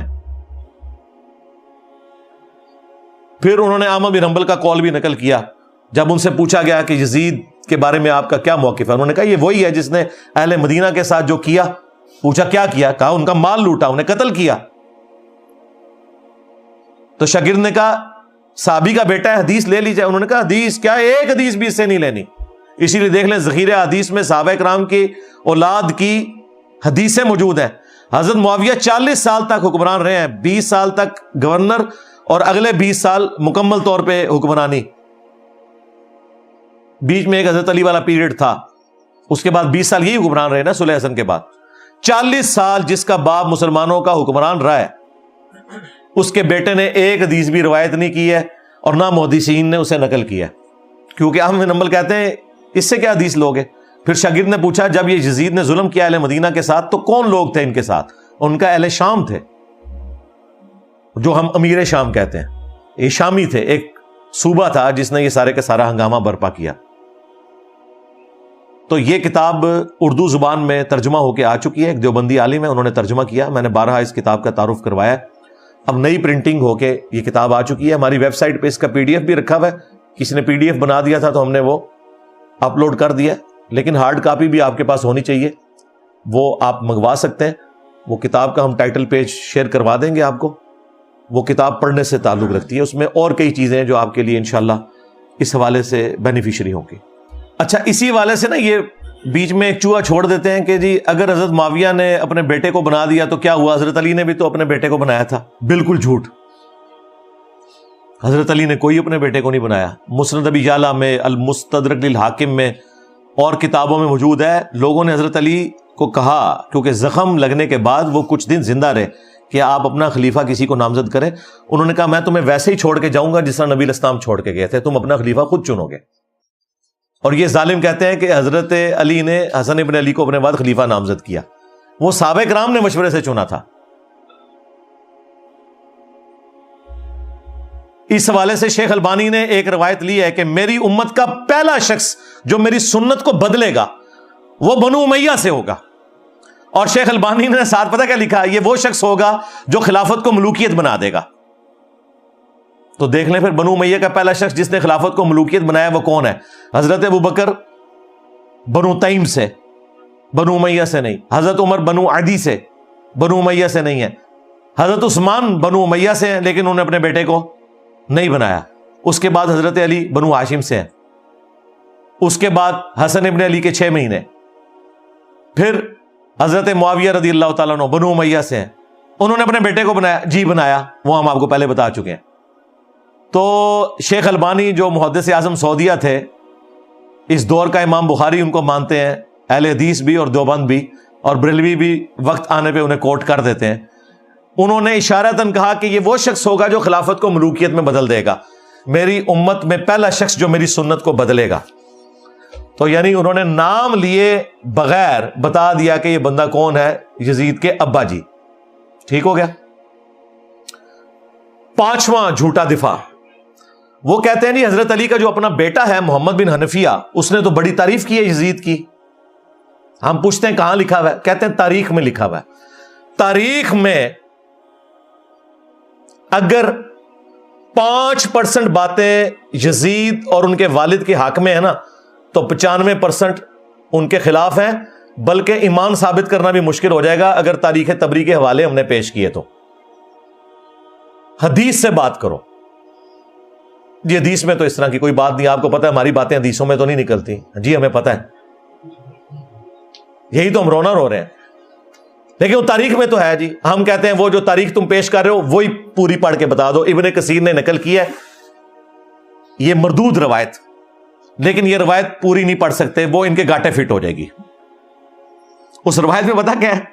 عبداللہ ابن مطیع صحابی محمد بن حنفیہ کے پاس آتے ہیں جو تابعی ہیں, جو حضرت علی کے بیٹے ہیں حنفیہ نامی عورت سے. انہیں آگے کہتے ہیں کہ حضرت آپ کا بھائی حسین شہید ہو گیا, یزید حکمران بن گیا, آپ کیوں نہیں قیام کرتے؟ تو ساتھ ہی کہا کہ اہل مدینہ میں سے کچھ لوگ شام سے آئے ہیں, انہوں نے یزید کو اس حال میں پایا ہے کہ وہ تارک الصلاح ہے، وہ شراب پیتا ہے اور کتاب و سنت سے تجاوز کرتا ہے۔ تو محمد بن حنفیہ نے کہا کہ نہیں، میں تو جتنا عرصہ یزید کے پاس رہا ہوں میں نے تو اسے نماز کا پابند پایا ہے اور سنت کا عامل پایا ہے۔ تو انہوں نے کہا حضرت وہ جتنے دن آپ رہے ہیں نا ادھر، اتنے دن اس نے آپ کو دکھانے کے لیے سب کچھ ایکٹنگ کی ہے، اصل میں تو وہ شرابی ہے، تارک الصلاح ہے اور کتاب و سنت کو پائمال کرنے والا ہے۔ اب یہ پوری روایت تھی، انہوں نے آدھی لے لی کہ محمد بن حنفیہ نے کہا میں اسے نماز کا پابند پاتا ہوں، جبکہ صحابی کہہ رہا ہے کہ وہ شرابی ہے، تارک الصلاح ہے، کتاب و سنت کا مذاق اڑاتا ہے۔ اب مجھے بتائیں صحابی اور تابعی کی بات ٹکرائے تو کس کی بات مانی جائے گی؟ انہوں نے آدھی روایت نقل کی۔ اسی لیے ہمارے جو استاد تھے شیخ زبیر صاحب، انہوں نے فتاوی علمیہ میں باقاعدہ اس روایت کو ڈسکس کر کے کہا کہ اگر اس روایت کو تم صحیح مانو گے نا پھر ماننا پڑے گا کہ یزید نماز بھی نہیں پڑھتا تھا، وہ شرابی بھی تھا اور کتاب و سنت کو توڑتا تھا، اس کے احکامات سے تجاوز کرتا تھا۔ بہتر یہ ہے کہ اس روایت سے جان چھڑا لو۔ انہوں نے کہا میرے نزدیک یہ پوری روایت ثابت ہی نہیں ہے، کیونکہ اگر روایت لینی ہے پھر پوری لینی ہے، آدھی تو نہیں لینی، سند تو ایک ہے اور وہ مردود سند ہے۔ یہ جناب جو انہوں نے ایک رٹ لگائی تھی کہ محمد بن حنفیہ نے تعریف کر دی، لو سامو اور پوری تعریف بیان کرو، پھر پتہ چلے گا صحابی کرتے ہو، صحابی کو تو تم نے چھوڑ دیا۔ جھوٹا دفاع نمبر 6، وہ کہتے ہیں حضرت حسین کو تو کوفیوں نے مار دیا تھا، خود ہی شیعہ علی نے مار دیا تھا، ایم یزید کے متھے مار دیا ہے۔ واہ واہ، بالکل کوفیوں نے مارا تھا، لیکن وہ کوفی کون تھے؟ جو اہل شام کے انڈر تھے۔ یہاں پہ بھی جو کچھ ہوتا ہے نا، جب گورنمنٹ ایک ہو تو بات آتی ہے پنجاب پولیس نے یہ کیا، بھائی پنجاب پولیس وفاقی حکومت کے انڈر آتی ہے، اگر اچھا کام کرے گی تو وفاقی حکومت کے کھاتے میں ڈلے گا، برا کرے گی تو وفاقی حکومت کے کھاتے میں۔ وہاں پہ بھی کوفہ ایک صوبہ تھا شام کی حکومت کا، کوفی وہ تھے جو 22,000 کا لشکر لے کے آئے تھے کربلا میں، وہ کوفی تھے لیکن اس گورنمنٹ کے انڈر تھے۔ یہ وہ کوفی نہیں تھے جنہوں نے خطوط لکھے تھے، وہ تو صحابہ اور تابعین تھے۔ سلمان ابن سرد جن کی حدیث ہے بخاری اور مسلم میں، نبی علیہ السلام نے 2 بندوں کو لڑتے ہوئے دیکھا اور کہا میں ایک کلمہ ایسا جانتا ہوں یہ پڑھ لیں تو شیطان ان سے دور ہو جائے گا، ان کا غصہ ٹھنڈا ہو جائے گا، اعوذ باللہ من الشیطان الرجیم۔ یہ جو بخاری مسلم کی حدیث ہے اس کے راوی ہیں سلمان ابن سرد، یہ مین بندہ تھا جنہوں نے حضرت حسین کو کہا کہ وہ بڑا مر گیا اور اپنے بعد ایک چھوٹا چھوڑ گیا، اور جو لفظ انہوں نے استعمال کیا نا وہ استعمال کیا جو موسیٰ کے مخالف کے لیے ہم استعمال کرتے ہیں کہ ایک بڑے والا مر گیا اور اپنے بعد ایک چھوٹا چھوڑ گیا اپنی جگہ۔ اتنے سخت الفاظ۔ اس وقت عبید اللہ ابن زیاد کے روب کی وجہ سے وہ لوگ نکل نہیں سکے، مسلم بن عقیل کو قتل کر دیا گیا، اس سے پہلے نعمان بن بشیر کو گورنری سے ہٹایا گیا، لیکن بعد میں توابون کی تحریک انہوں نے چلائی اور وہ شہید ہوئے سارے، اور پھر مختار سقفی آیا، اس نے پھر عبید اللہ ابن زیاد کو بھی قتل کیا۔ بخاری اٹھا کے دیکھیں، ترمذی اٹھا کے دیکھیں، حضرت حسین ابن علی کا سر کاٹ کے عبید اللہ ابن زیاد گورنر کوفہ جو یزید کا تھا اس کے سامنے تشت میں پیش کیا گیا۔ اللہ کی لعنت، اللہ کے فرشتوں کی لعنت، تمام لعنت کرنے والوں کی لعنت جنہوں نے اہل البیت کو یوں ظلمن شہید کیا، آمین۔ تو وہ چھڑی سے ان کے چہرے مبارک کو چھیڑنے لگا اور ان کے حسن میں کوئی کلام کرنے لگا، تو انس ابن مالک پاس کھڑے تھے، وہ اتنا ہی کر سکتے تھے، بوڑھے ہو چکے تھے، 90+ تھے۔ انہوں نے کہا کہ رسول اللہ کے سب سے زیادہ ہم شکل حسین ابن علی تھے، یہ بخاری کے الفاظ ہیں۔ اسی حدیث میں امام بخاری نے لکھا ہے برأس الحسین علیہ السلام، حسین علیہ السلام کا سر مبارک، علیہ السلام لکھا ہے۔ مولوی نے عربی میں علیہ السلام لکھا تھا، اردو میں ترجمہ رضی اللہ عنہ کر دیا، نکال ہی دیا۔ عربی میں لکھا ہوا ہے، آپ کھول کے دیکھ لیں، مکتبۃ الشاملہ میں بھی، اسلام 360 میں بھی عربی میں لکھا ہوا ہے، اردو میں رضی اللہ عنہ لکھا ہوا ہے۔ اور جب زید بھائی مجھے ملنے آئے نا، میں نے کہا یہ دیکھ لیں، انہیں یقین ہی نہیں آیا، کہتے ہیں یار یہ انہوں نے کیا ہوا ہے۔ میں نے کہا یہ اچھا ہے، اس کو چینج کرنے کی ضرورت نہیں ہے، ہم نے بتانا ہے بعد میں بھی کہ کیا کام ڈالتے ہیں۔ انہوں نے دارالاسلام والوں سے اٹھایا تھا، میں نے کہا اسی طرح ہی رہنے دیں تاکہ ہم دکھا سکیں بعد میں۔ سننا.com بہت بڑی ویب سائٹ ہے جس پہ حدیث کی کتابیں ہیں، عربی میں علیہ السلام لکھا ہے، اردو میں رضی اللہ عنہ لکھا ہوا ہے، ایک فرقہ وارانہ اس چیز کو دھڑاڑ کو قائم رکھنے کے لیے۔ تو عبید اللہ ابن زیاد جس کے سامنے حضرت حسین کا سر کاٹ کے رکھا گیا، وہ کوفی تھا لیکن گورنر تھا شامیوں کی طرف سے، لہذا یہ کہنا کوفیوں نے مار دیا تھا ظالموں، یہ وہ کوفی تھے جو حضرت حسین کے مخالفین تھے، نہ کہ وہ شیعان علی کے جنہوں نے حضرت حسین کو وہاں پولیٹیکل سٹرگل کے لیے بلایا تھا۔ اور حضرت حسین لڑنے نہیں گئے تھے، بچوں کے ساتھ ایک سیاسی جدوجہد کے لیے جا رہے تھے جس کا آخری انجام قیام حسین ہی ہونا تھا، لیکن اس سے پہلے ہی ان کو شہید کر دیا گیا۔ اسی لیے انہوں نے راستہ بھی بدلا۔ یہ جو کہتے ہیں جی وہ دمشق کی طرف جا رہے تھے یزید کے ہاتھوں میں ہاتھ دینے، بالکل جھوٹ ہے۔ وہ راستہ انہوں نے اس لیے بدلا تھا کہ انہیں پتہ چل گیا تھا کہ مسلم بن عقیل شہید ہو چکے ہیں، یہ مجھے بھی کوفے تک نہیں پہنچنے دیں گے، تو میں انہیں دھوکہ دے کے دوسرے راستے سے جاؤں۔ لیکن ان کے پاس تو اتنی فوج تھی، انہیں بھی یہ خطرہ تھا کہ حسین ابن علی کہیں راستہ نہ بدلے، تو انہوں نے کربلا کے پاس بھی پڑاؤ کیا تھا کہ اگر اس راستے سے بھی آئے تو ہم پکڑ لیں گے، جو یہ نقشے بنا کے آپ کو بتا رہے ہوتے ہیں۔ اللہ کے بندو ڈر جاؤ، جھوٹ باندھتے ہو، اپنی طرف سے باتیں بنا کے منسوب کرنا شروع کر دیتے ہیں۔ جھوٹا دفاع نمبر 7 جو اسی کے ساتھ جڑا ہے، وہ کہتے ہیں حسین علیہ السلام نے 3 شرائط رکھ دی تھیں جی کربلا میں۔ انہوں نے تو خود عبید اللہ ابن زیاد کو کہا کہ مجھے یزید کے پاس جانے دو، میں اس کے ہاتھوں میں ہاتھ دے کے بیعت کر لیتا ہوں۔ واہ واہ واہ، سبحان اللہ۔ اگر یہ ہو جاتا تو عبید اللہ ابن زیاد نے لڑیاں ڈالنی تھی اور کہنا تھا یزید صاحب آپ کے ابا جی جو کام 4 سال تلوار کے زور پہ نہیں کروا سکے، دیکھیں میں نے کروا لیا ہے۔ اور یزید اسے کتنا انعام دیتا کہ میرے ابا جی جو کام نہیں کروا سکے، کہ حسین کی بیعت نہیں لے سکے، تم نے لی ہے۔ ظاہر ہے اس کے بعد تو پھر بنو امیہ کی حکومت لیجیٹمائز ہو جانی تھی نا، جب بنو ہاشم نے بیعت کر لی نبی علیہ السلام کے گھر والوں نے۔ آپ دیکھیں مسئلہ یہی تھا کہ جب تک حضرت حسین بیعت نہیں نہ کرتے وہ حکومت جو ہے لیجیٹمائز نہیں ہوگی، وہ تلوار کے زور کے اوپر ہے۔ تو یہ عقل مانتی ہے کہ عبید اللہ ابن زیاد یہ موقع جانے دیتا؟ کہتے ہیں دوسری شرط رکھی کہ مجھے مسلمانوں کے کسی بارڈر والے ایریا میں بھیج دیں، میں کافروں کے خلاف جہاد کروں۔ اس زمانے میں تو کافروں کے خلاف کوئی جہاد نہیں ہو رہا تھا، آپس کی خانہ جنگی تھی، یہ بھی بالکل فراڈ ہے۔ تیسرا جی مجھے مدینہ شریف واپس جانے دو۔ انہوں نے مدینہ شریف کو جانا تھا، انہیں تو راستے میں پتا تھا کہ مسلم بن عقیل شہید ہو چکے ہیں اور میرے ساتھ کیا ہوگا، ان کو تو حدیثیں پتا تھی کہ میرے بارے میں موجود ہے۔ یہ جس کتاب سے انہوں نے پیش کیا انصاب الاشراف، امام بلازری کی کتاب، اور کہتے ہیں یہ 3 شرائط موجود ہیں۔ اور وہ آئے دن آپ کو وہ جو ایک مماتی دیوبندیوں کا مولوی ہے نا، وہ بھی یہ بیان کرتا پھرتا ہے، پکا یزیدی ہے وہ۔ ایون آپ تو وہابی اس کو اپنے پلیٹ فارم کے اوپر لے کے آتے ہیں، بندیالوی کو، اس کی میں نے طبیعت صاف کی تھی۔ کلن اور یاد آیا جائے، میں انہوں نے دسیا سی تو قرآن بھی نہیں آتا، ظالم کتھو چیزاں چک کے کتنے فٹ پہ کرنا ہے۔ کلن وعد اللہ الحسنہ، اس کی میں نے تفسیر پھر بیان کی تھی، قرآن سے، بخاری سے، مسلم سے۔ یہ اس نے ذلیل حرکت کی کہ اس نے کہا یہ 3 شرائط تھیں۔ انصاب الاشراف جو کتاب ہے نا، اگر اس کتاب سے یہ تم نے روایتیں ماننی ہیں تو پھر اس میں تو بہت کچھ لکھا ہوا ہے جو تمہیں ہضم نہیں ہوگا۔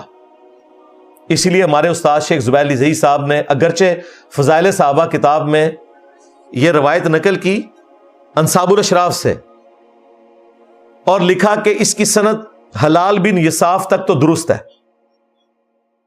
لیکن یہ نہیں انہوں نے کنفرم کیا کہ حلال بن یساف واقعہ کربلا میں تھا یا نہیں، اور بعد میں اس کتاب سے ہی جان چھڑا لی، حلال بن یساف بھی فارغ ہو گیا۔ وفات سے پہلے انہوں نے فتاوی علمیہ میں مضمون لکھا کہ امام بلازری کی کتاب ثابت نہیں ہے، لیکن یہ انہوں نے کیوں کیا وہ آپ کو میں بتاؤں گا، یہ انہوں نے نہیں بتایا۔ یہ جب میری ان سے ڈسکشن ہوئی تو انہوں نے کہا کہ علی بھائی اگر ہم اس کتاب کو صحیح مانیں نا تو اس میں تو باقی روایتیں موجود ہیں، ان کا کیا کریں گے؟ میں 3 روایتیں پیش کرنے لگا ہوں الزامی جواب کے طور پہ، یہ نہ ہو اس کو کوئی کلپ کاٹ لے، وہ گلے پھاڑنے والے مولویوں نے میرا یہ کلپ کاٹ لیا تھا کہ اگر تم نے 3 شرائط والی کتاب انصاب الاشراف کو ماننا ہے تو اس میں یہ لکھا ہوا ہے یزید کے والد کے بارے میں کہ اس کا تابوت جہنم کی آگ میں ہے۔ جی یہ لکھا ہوا ہے، یزید کے والد کے بارے میں لکھا ہوا ہے کہ جب تم اسے دیکھو کہ میرے ممبر پہ چڑھا ہے اسے قتل کر دینا۔ اور پھر وہ مشہور روایت جس کا کوئی سرا پکڑا ہی نہیں دیتا تھا کہ اس روایت کا مقصد کیا ہے. وہ روایت بھی پوری اس کتاب میں لکھی ہوئی ہے. اگر اس کتاب کو صحیح ماننا ہے تو پھر آپ دیکھیں آپ کے ساتھ کیا ہوتی ہے. وہ روایت تھی مسند البزار میں مجموع الزوائد میں صحیح سند کے ساتھ کہ نبی علیہ السلام نے 3 لوگوں پہ لعنت فرمائی. آپ کے سامنے سے ایک اونٹ گزر رہا تھا, آپ نے فرمایا جو اونٹ پہ بیٹھا ہوا ہے اس پہ بھی اللہ کی لعنت, جو اونٹ کو ہانک رہا ہے اس پہ بھی اللہ کی لعنت, اور جس نے اس کی مہار پکڑی ہوئی ہے اس پہ بھی اللہ کی لعنت. یہ روایت ختم ہو جاتی ہے مسند البزار میں مجموع الزوائد میں. اب اس روایت سے کیا رزلٹ نکلے گا جب تک یہ نہ بتایا جائے کہ اس اونٹ کے اوپر وہ شراب لے کے جا رہے تھے, ایرون لے کے جا رہے تھے, چرس لے کے جا رہے تھے, لعنت کیوں ہوئی, وہ بندے کون تھے. وہ محدثین نے اپنی کتابوں میں ان بندوں کے نام نہیں بتائے. ظاہر مشکل ہو جانا تھا, سنیت کا ایک غلبہ, سنی ہمیشہ حکومت میں رہے آپ کو پتا ہے, لیکن یہ روایت اپنی جگہ موجود ہے. اسے کہا جاتا ہے اونٹ والی حدیث کہ اونٹ پہ بیٹھے ہوئے پہ بھی لعنت, ہانکنے والے پہ بھی, مہار پکڑنے والے پہ بھی. کیوں لعنت, یہ بندے کون ہیں, کوئی ذکر نہیں. انصاب الاشراف میں موجود ہے کہ وہ 3 بندے کون تھے, ان بندوں پہ اصل میں لعنت کی گئی تھی. اگر اس کتاب کو کسی نے صحیح ماننا ہے, 3 شرطوں والی کتاب. ہم تو کہتے ہیں مانو پھر اگے بھی ٹورو, فارغ ہی ہو جاؤ. انصاب الاشراف میں لکھا ہے کہ اونٹ پہ یزید کے دادا ابو بیٹھے ہوئے تھے. ہاں جی, اونٹ کی مہار یزید کے ابا جی کے ہاتھ میں تھی, اور اونٹ کو ہانکنے والا یزید کا چاچا تھا. چچا, ایک چشتی چاچو ہے نا, ایک یزید کا بھی چاچو ہے.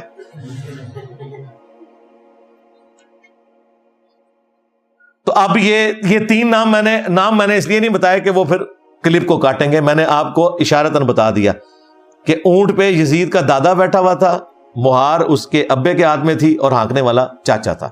نام آپ سب کو پتا ہے, ورنہ ہمارے اسٹوڈنٹس کورٹس میں خود لکھ دیں گے 3 بندوں کے نام. اس روایت کو پھر صحیح مانو گے؟ اسی لیے شیخ زبیر صاحب نے کہا یہ کتاب امام بلازری سے ثابت ہی نہیں, جان ہی چھڑا لی. بالکل ٹھیک کیا. آندہ کوئی 3 شرائط والی بات کرے, اسے کہو 3 شرائط والی بات کرو گے تو 3 ملعون لوگوں کا ذکر ہم کریں گے. پھر ہاں, وہاں 3 شرائط, یہاں 3 وہ لوگ جن پہ اللہ کے نبی نے لعنت فرمائی ہے. پھر ظاہر ہے یہ پیرلل میں آئے گا. اور صرف لعنت نہیں کہا کہ یزید کے باپ کا تابوت جہنم کی آگ میں ہے, یزید کے باپ کو جب ممبر پہ دیکھو تو اسے قتل کر دینا. یہ ساری روایتیں بتائیں گے. لہذا بہتر یہ ہے کہ انصاب الاشراف سے جان چھڑا لیں. ہمارے نزدیک بھی ہمارے استاد کا موقف ٹھیک ہے. یہ کتاب اگرچہ اکثر محدثین امام بلازری سے ثابت مانتے ہیں, لیکن اس کے ساتھ یہ جو خطرناک باتیں جڑی ہوئی ہیں, جو خطرناک سے بھی اگلا ورژن ہے, بہتر یہ ہے کہ اس کتاب کو آپ جان چھڑا لیں کہ یہ ساری جعلی کتاب ہے. اور ہمیں پتہ ہے کہ آپ کی جتنی باتیں وہ ویسے ہی جعلی ہیں, کوئی صحیح بھی نکلے نا. ایک بڑی مشکل سے آپ نے دریافت کی تھی, وہ مانتے مانتے آپ کو اتنا کچھ ساتھ ماننا پڑ رہا ہے کہ آپ بھی اس کتاب سے اب جان ہی چھڑائیں گے انشاءاللہ تعالی. جھوٹا دفاع نمبر 8, تھرڈ لاسٹ. وہ کہتے ہیں نہیں قسطنطینیہ والی جو بشارت ہے وہ یزید پہ فٹ ہوتی ہے. بخاری میں حدیث ہے, میری امت کا پہلا گروہ جو کیسر روم کے شہر پہ حملہ کرے گا وہ بخشے ہوئے ہیں. اچھا, قسطنطینیہ کا ذکر نہیں ہے, کیسر روم کا شہر یہ ذکر ہے. اور کیسر روم کا شہر نبی علیہ السلام کے زمانے میں حمص تھا. وہ تو بعد میں وہ بھاگ کے قسطنطنیہ چلا گیا جان بچانے کے لیے, جب اسے نظر آیا کہ مسلمانوں کی فوجیں وہاں تک پہنچ جائیں گی. تو اگر اس کو مانا جائے تو یہ بشارت ابو عبیدہ ابن جرح رضی اللہ تعالیٰ عنہ پہ فٹ ہوتی ہے. اور اگر قسطنطنیہ کو آپ نے ماننا ہے تب بھی ذکر ہے پہلا لشکر. پہلا لشکر, کوئی بھی لشکر نہیں. قسطنطنیہ پہ تو درجنوں حملے ہوئے ہیں. پہلا لشکر کون سا تھا؟ وہ کہتے ہیں بخاری میں لکھا ہے کہ ابو ایوب انصاری رضی اللہ تعالیٰ عنہ اس لشکر میں شریک تھے, وہ فوت ہوئے اور یزید نے ان کا جنازہ پڑھایا. تو ثابت ہو گیا یزید جنتی ہے. ہم کہتے ہیں یہ ثابت ہوا, یہ کہاں سے ثابت ہوا کہ وہ پہلا لشکر تھا؟ اس میں تو نہیں لکھا ہوا پہلا لشکر. ہم آپ کو بتاتے ہیں وہ پہلا لشکر نہیں تھا, وہ 7واں لشکر تھا. اگر 2 لشکر بھی گئے ہونا تب بھی وہ پہلا نہیں ہے, وہ بعد والا ہے. پہلا لشکر وہ ہے جو سنن ابی داؤد میں موجود ہے. ایک صحابی کہتے ہیں ہم قسطنطینیہ پہ حملے کے لیے جب گئے, ہمارے لشکر کے امیر عبد الرحمن بن خالد بن ولید تھے, حضرت خالد بن ولید کے بیٹے, یزید نہیں تھا. اور ابو ایوب انصاری بھی ہمارے ساتھ تھے. انہوں نے ہمیں ایک آیت کی تفسیر سمجھائی, اور پھر ابو ایوب انصاری قسطنطنیہ کے تمام حملوں میں شریک ہوتے رہے، حتیٰ کہ ایک حملے کے دوران وہ فوت ہوئے اور وہیں پہ دفن ہوئے۔ آج بھی ان کا مزار موجود ہے ترکیے میں، اب وہ مسلمانوں کے پاس ہے نا، استنبول۔ تو ابو داؤد میں یہ حدیث موجود ہے کہ اس وقت جو لشکر گیا تھا اس کے امیر کون تھے؟ خالد ابن ولید کا بیٹا، اور اس کے بعد مسلسل وہ شریک ہوتے رہے حتیٰ کہ ایک حملے میں وہ فوت ہوئے۔ تو جس میں فوت ہوئے وہ تو بعد میں ہوگا نا، جس میں زندہ تھے وہ پہلے۔ تو اگر دو بھی ہوتے تو پھر بھی وہ دوسرا ہے، ویسے یہ ساتواں ہے۔ اور یہ جو میں بتا رہا ہوں یہ بھی پہلا نہیں ہے، اس سے بھی پہلے منذر بن زبیر لے کے گئے، وہ شیخ زبیر صاحب کے شاگرد ہیں، عبداللہ جابر دامانوی صاحب، انہوں نے پوری کتاب لکھی ہے، ہماری ویب سائٹ پہ رکھی ہوئی ہے کہ قسطنطنیہ پہ پہلا حملہ کس نے کیا تھا۔ بہرحال یہ تو نہیں بنتا، یہ انہوں نے پکڑا ہوا تھا، اور جگہ جگہ یہی وہ چیز ہے جو ابن تیمیہ نے سب سے پہلے چوہا چھوڑا، اسی کو لے کے پھر بعد کے لوگ چلے، حتیٰ کہ ڈاکٹر ذاکر نائک نے بھی جو یزید کو رضی اللہ عنہ کہا اور جنت لشکر والی بشارت اس کے اوپر فٹ کر کے تو خاری کمائی۔ میں نے اسی وقت ان کے خلاف ویڈیو ریکارڈ کروائی تھی اور ان کی علمی اصلاح کی کوشش کی تھی۔ باقی جو ان کی علمی خدمات ہیں وہ اپنی جگہ، لیکن یہ ان سے بہت بڑا بلنڈر ہوا ہے اور دعوت حق کو نقصان ہوا ہے ان کے اس ایٹیچیوڈ کی وجہ سے۔ تو میں نے ان کو کہا تھا یار ابن تیمیہ کی تقلید چھوڑو، میں نے بخاری اور ابو داؤد سے ثابت کیا ہے کہ وہ پہلا لشکر نہیں تھا، اور یہ ہمارے استاد شیخ زبیر صاحب نے پہلی دفعہ جرأت کی الحدیث رسالے میں، یہ پورا تحقیقی مضمون لکھا۔ پھر ہمارے جو دوسرے استاد تھے مولانا اسحاق صاحب، انہوں نے باقاعدہ اپنے جمعے کے خطبے میں شیخ زبیر صاحب کی تعریف کی، اور انہوں نے کہا اس وقت ان سے بڑا کوئی محدث نہیں ہے۔ اب تو اہل حدیثوں کو اپنے گھر کی خبر پتہ چل گئی ہے کہ ان کے اپنے بڑے محدث نے بھی بتا دیا کہ یہ ابن تیمیہ نے غلط بشارت فٹ کی تھی، ڈاکٹر ذاکر نائک نے غلط فٹ کی تھی۔ احادیث کی روشنی میں قسطنطنیہ کا وہ والا لشکر جو پہلا لشکر تھا جس کے لیے بشارت تھی، اس میں یہ شامل ہی نہیں تھا۔ اور جس زمانے میں گیا اس وقت تو یزید دودھ پیتا بچہ تھا، 6 سال سے کم ہی عمر تھی اس کی، بہت زیادہ بھی لگا لیں۔ فتح تو خیر یہ صحابہ سے بھی نہیں ہوا، قسطنطنیہ تابعین سے بھی نہیں ہوا، تبع تابعین سے بھی نہیں ہوا۔ یہ 9ویں صدی ہجری میں نبی علیہ السلام کی وفات کے آلموسٹ 900 سال کے بعد، 850 تقریباً سال کے بعد یہ فتح ہوا۔ 19 مئی 1453 سلطان محمد فاتح، اس کے اوپر انہوں نے ایک فلم بھی بنائی ہے ترکی والوں نے۔ آج چل رہا ہے 7 محرم 1446 ہجری بمطابق 14 جولائی 2024، یہ فتح ہوا 19 مئی 1453، یعنی آلموسٹ 8 سے سمجھ لیں 600 سال پہلے۔ ارطغرل کی اولاد میں سے جو 7واں سلطان تھا سلطان محمد فاتح، اس کی عمر اس وقت 24-25 سال تھی، اس نے قسطنطنیہ کو فتح کیا۔ لیکن وہ فتح کرنے والے کے لیے بشارت نہیں تھی، بشارت تھی جس نے پہلا حملہ کیا۔ وہ فتح کرنے والے کے لیے جو بشارت ہے مسند احمد میں کہ وہ بڑا اچھا امیر ہوگا، وہ روایت سندن صحیح ثابت نہیں ہے، لیکن جو جنت کی بشارت تھی وہ پہلے لشکر کے لیے تھی۔ یہ جناب ٹوٹل ان کی گیم تھی جس سے انہوں نے جنتی اسے ڈکلیئر کیا ہوا تھا۔ اور یوں آگے ہم نہیں کہتے وہ جہنمی ہے، اس کا معاملہ اللہ کے سپرد، لیکن جھوٹی بشارتیں تو جنت کی فٹرہ نہ کریں۔ سیکنڈ لاسٹ جھوٹا دفاع نمبر 9،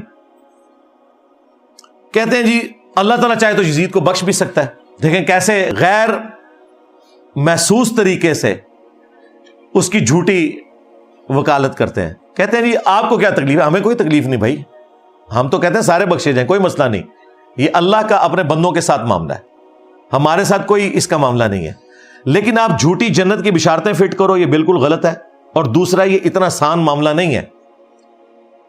کہتے نہیں قرآن میں لکھا ہے اللہ تعالیٰ چاہے تو شرک کے سوا ہر گناہ معاف کر سکتا ہے، بالکل، ان اللہ لا یغفر ان یشرک بہ ویغفر ما دون ذلک لمن یشاء، بے شک اللہ تعالیٰ قیامت کے دن ہر گناہ کو معاف کر دے گا اگر دنیا میں توبہ نہ کی ہوئی، دنیا میں کی ہوئی تو دنیا میں ہی معاف، سوائے شرک کے، شرک آخرت میں بھی معاف نہیں ہونا اگر بغیر توبہ کے مرے، لیکن اس کے سوا ہر گناہ معاف کر دے گا لمن یشاء، جس کے لیے چاہے گا۔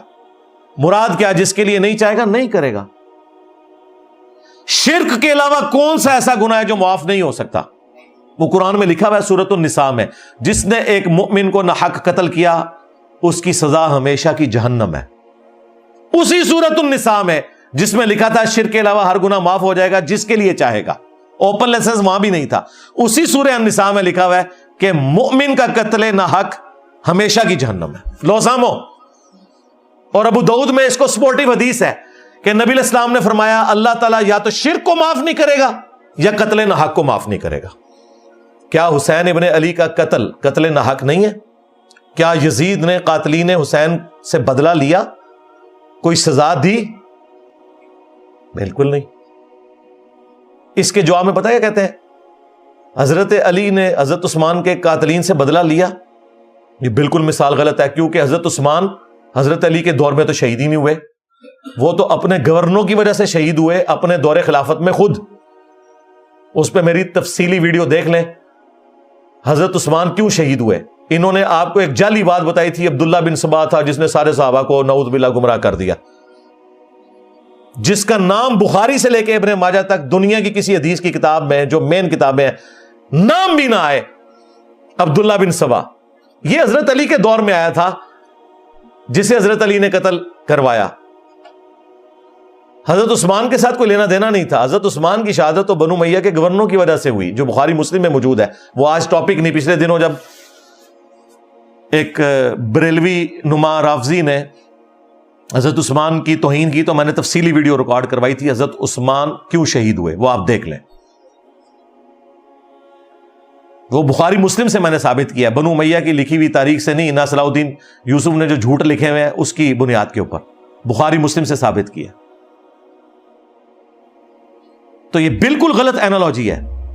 حضرت عثمان حضرت علی کے دور میں شہید نہیں ہوئے، لیکن حضرت حسین ابن علی حضرت معاویہ رضی اللہ تعالیٰ عنہ کے بیٹے یزید ابن معاویہ جس کی آپ جھوٹی وکالت کرتے ہیں، اس کے دور ملوکیت میں شہید ہوئے ہیں. ویسے تو آپ کہتے ہیں، حضرت عمر کہتے ہیں میرے دور حکومت میں اگر کوئی کتا بھی مر جائے فرات کے کنارے تو میں جواب دے ہوں، اور فرات کے کنارے حسین ابن علی شہید ہو جائیں تو وہ جواب دہ نہیں ہے اس وقت کا حکمران.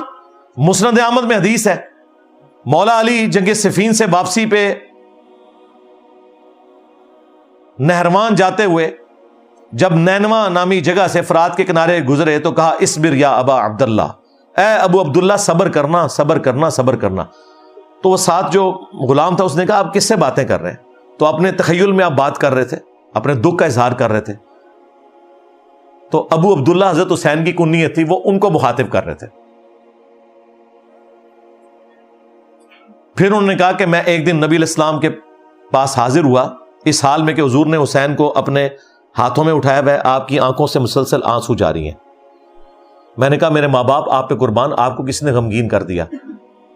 تو آپ نے فرمایا ابھی ابھی حضرت جبرائیل علیہ السلام آئے تھے، انہوں نے مجھے خبر دی کہ آپ کے اس بیٹے کو جس سے آپ اتنا پیار کر رہے ہیں آپ کی امت پیاسا فرات کے کنارے شہید کر دے گی. تو میں اپنے جذبات پہ قابو نہیں رکھ سکا.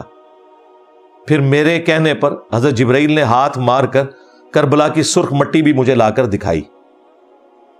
تو نبی علیہ السلام کو حضرت حسین کی پیدائش کے ساتھ بتا دیا گیا تھا. حضرت حسین کو بھی پتا تھا میں نے کربلا میں مظلوماً شہید ہونا ہے. یہ کوئی چھپی ہوئی بات نہیں تھی، یہ اوپن سیکرٹ تھا. پھر حضور کی وفات کے 50 سال بعد جب 61 ہجری میں یہ واقعہ ہوا تو مسند احمد میں موجود ہے، عبداللہ ابن عباس نے ایک خواب دیکھا.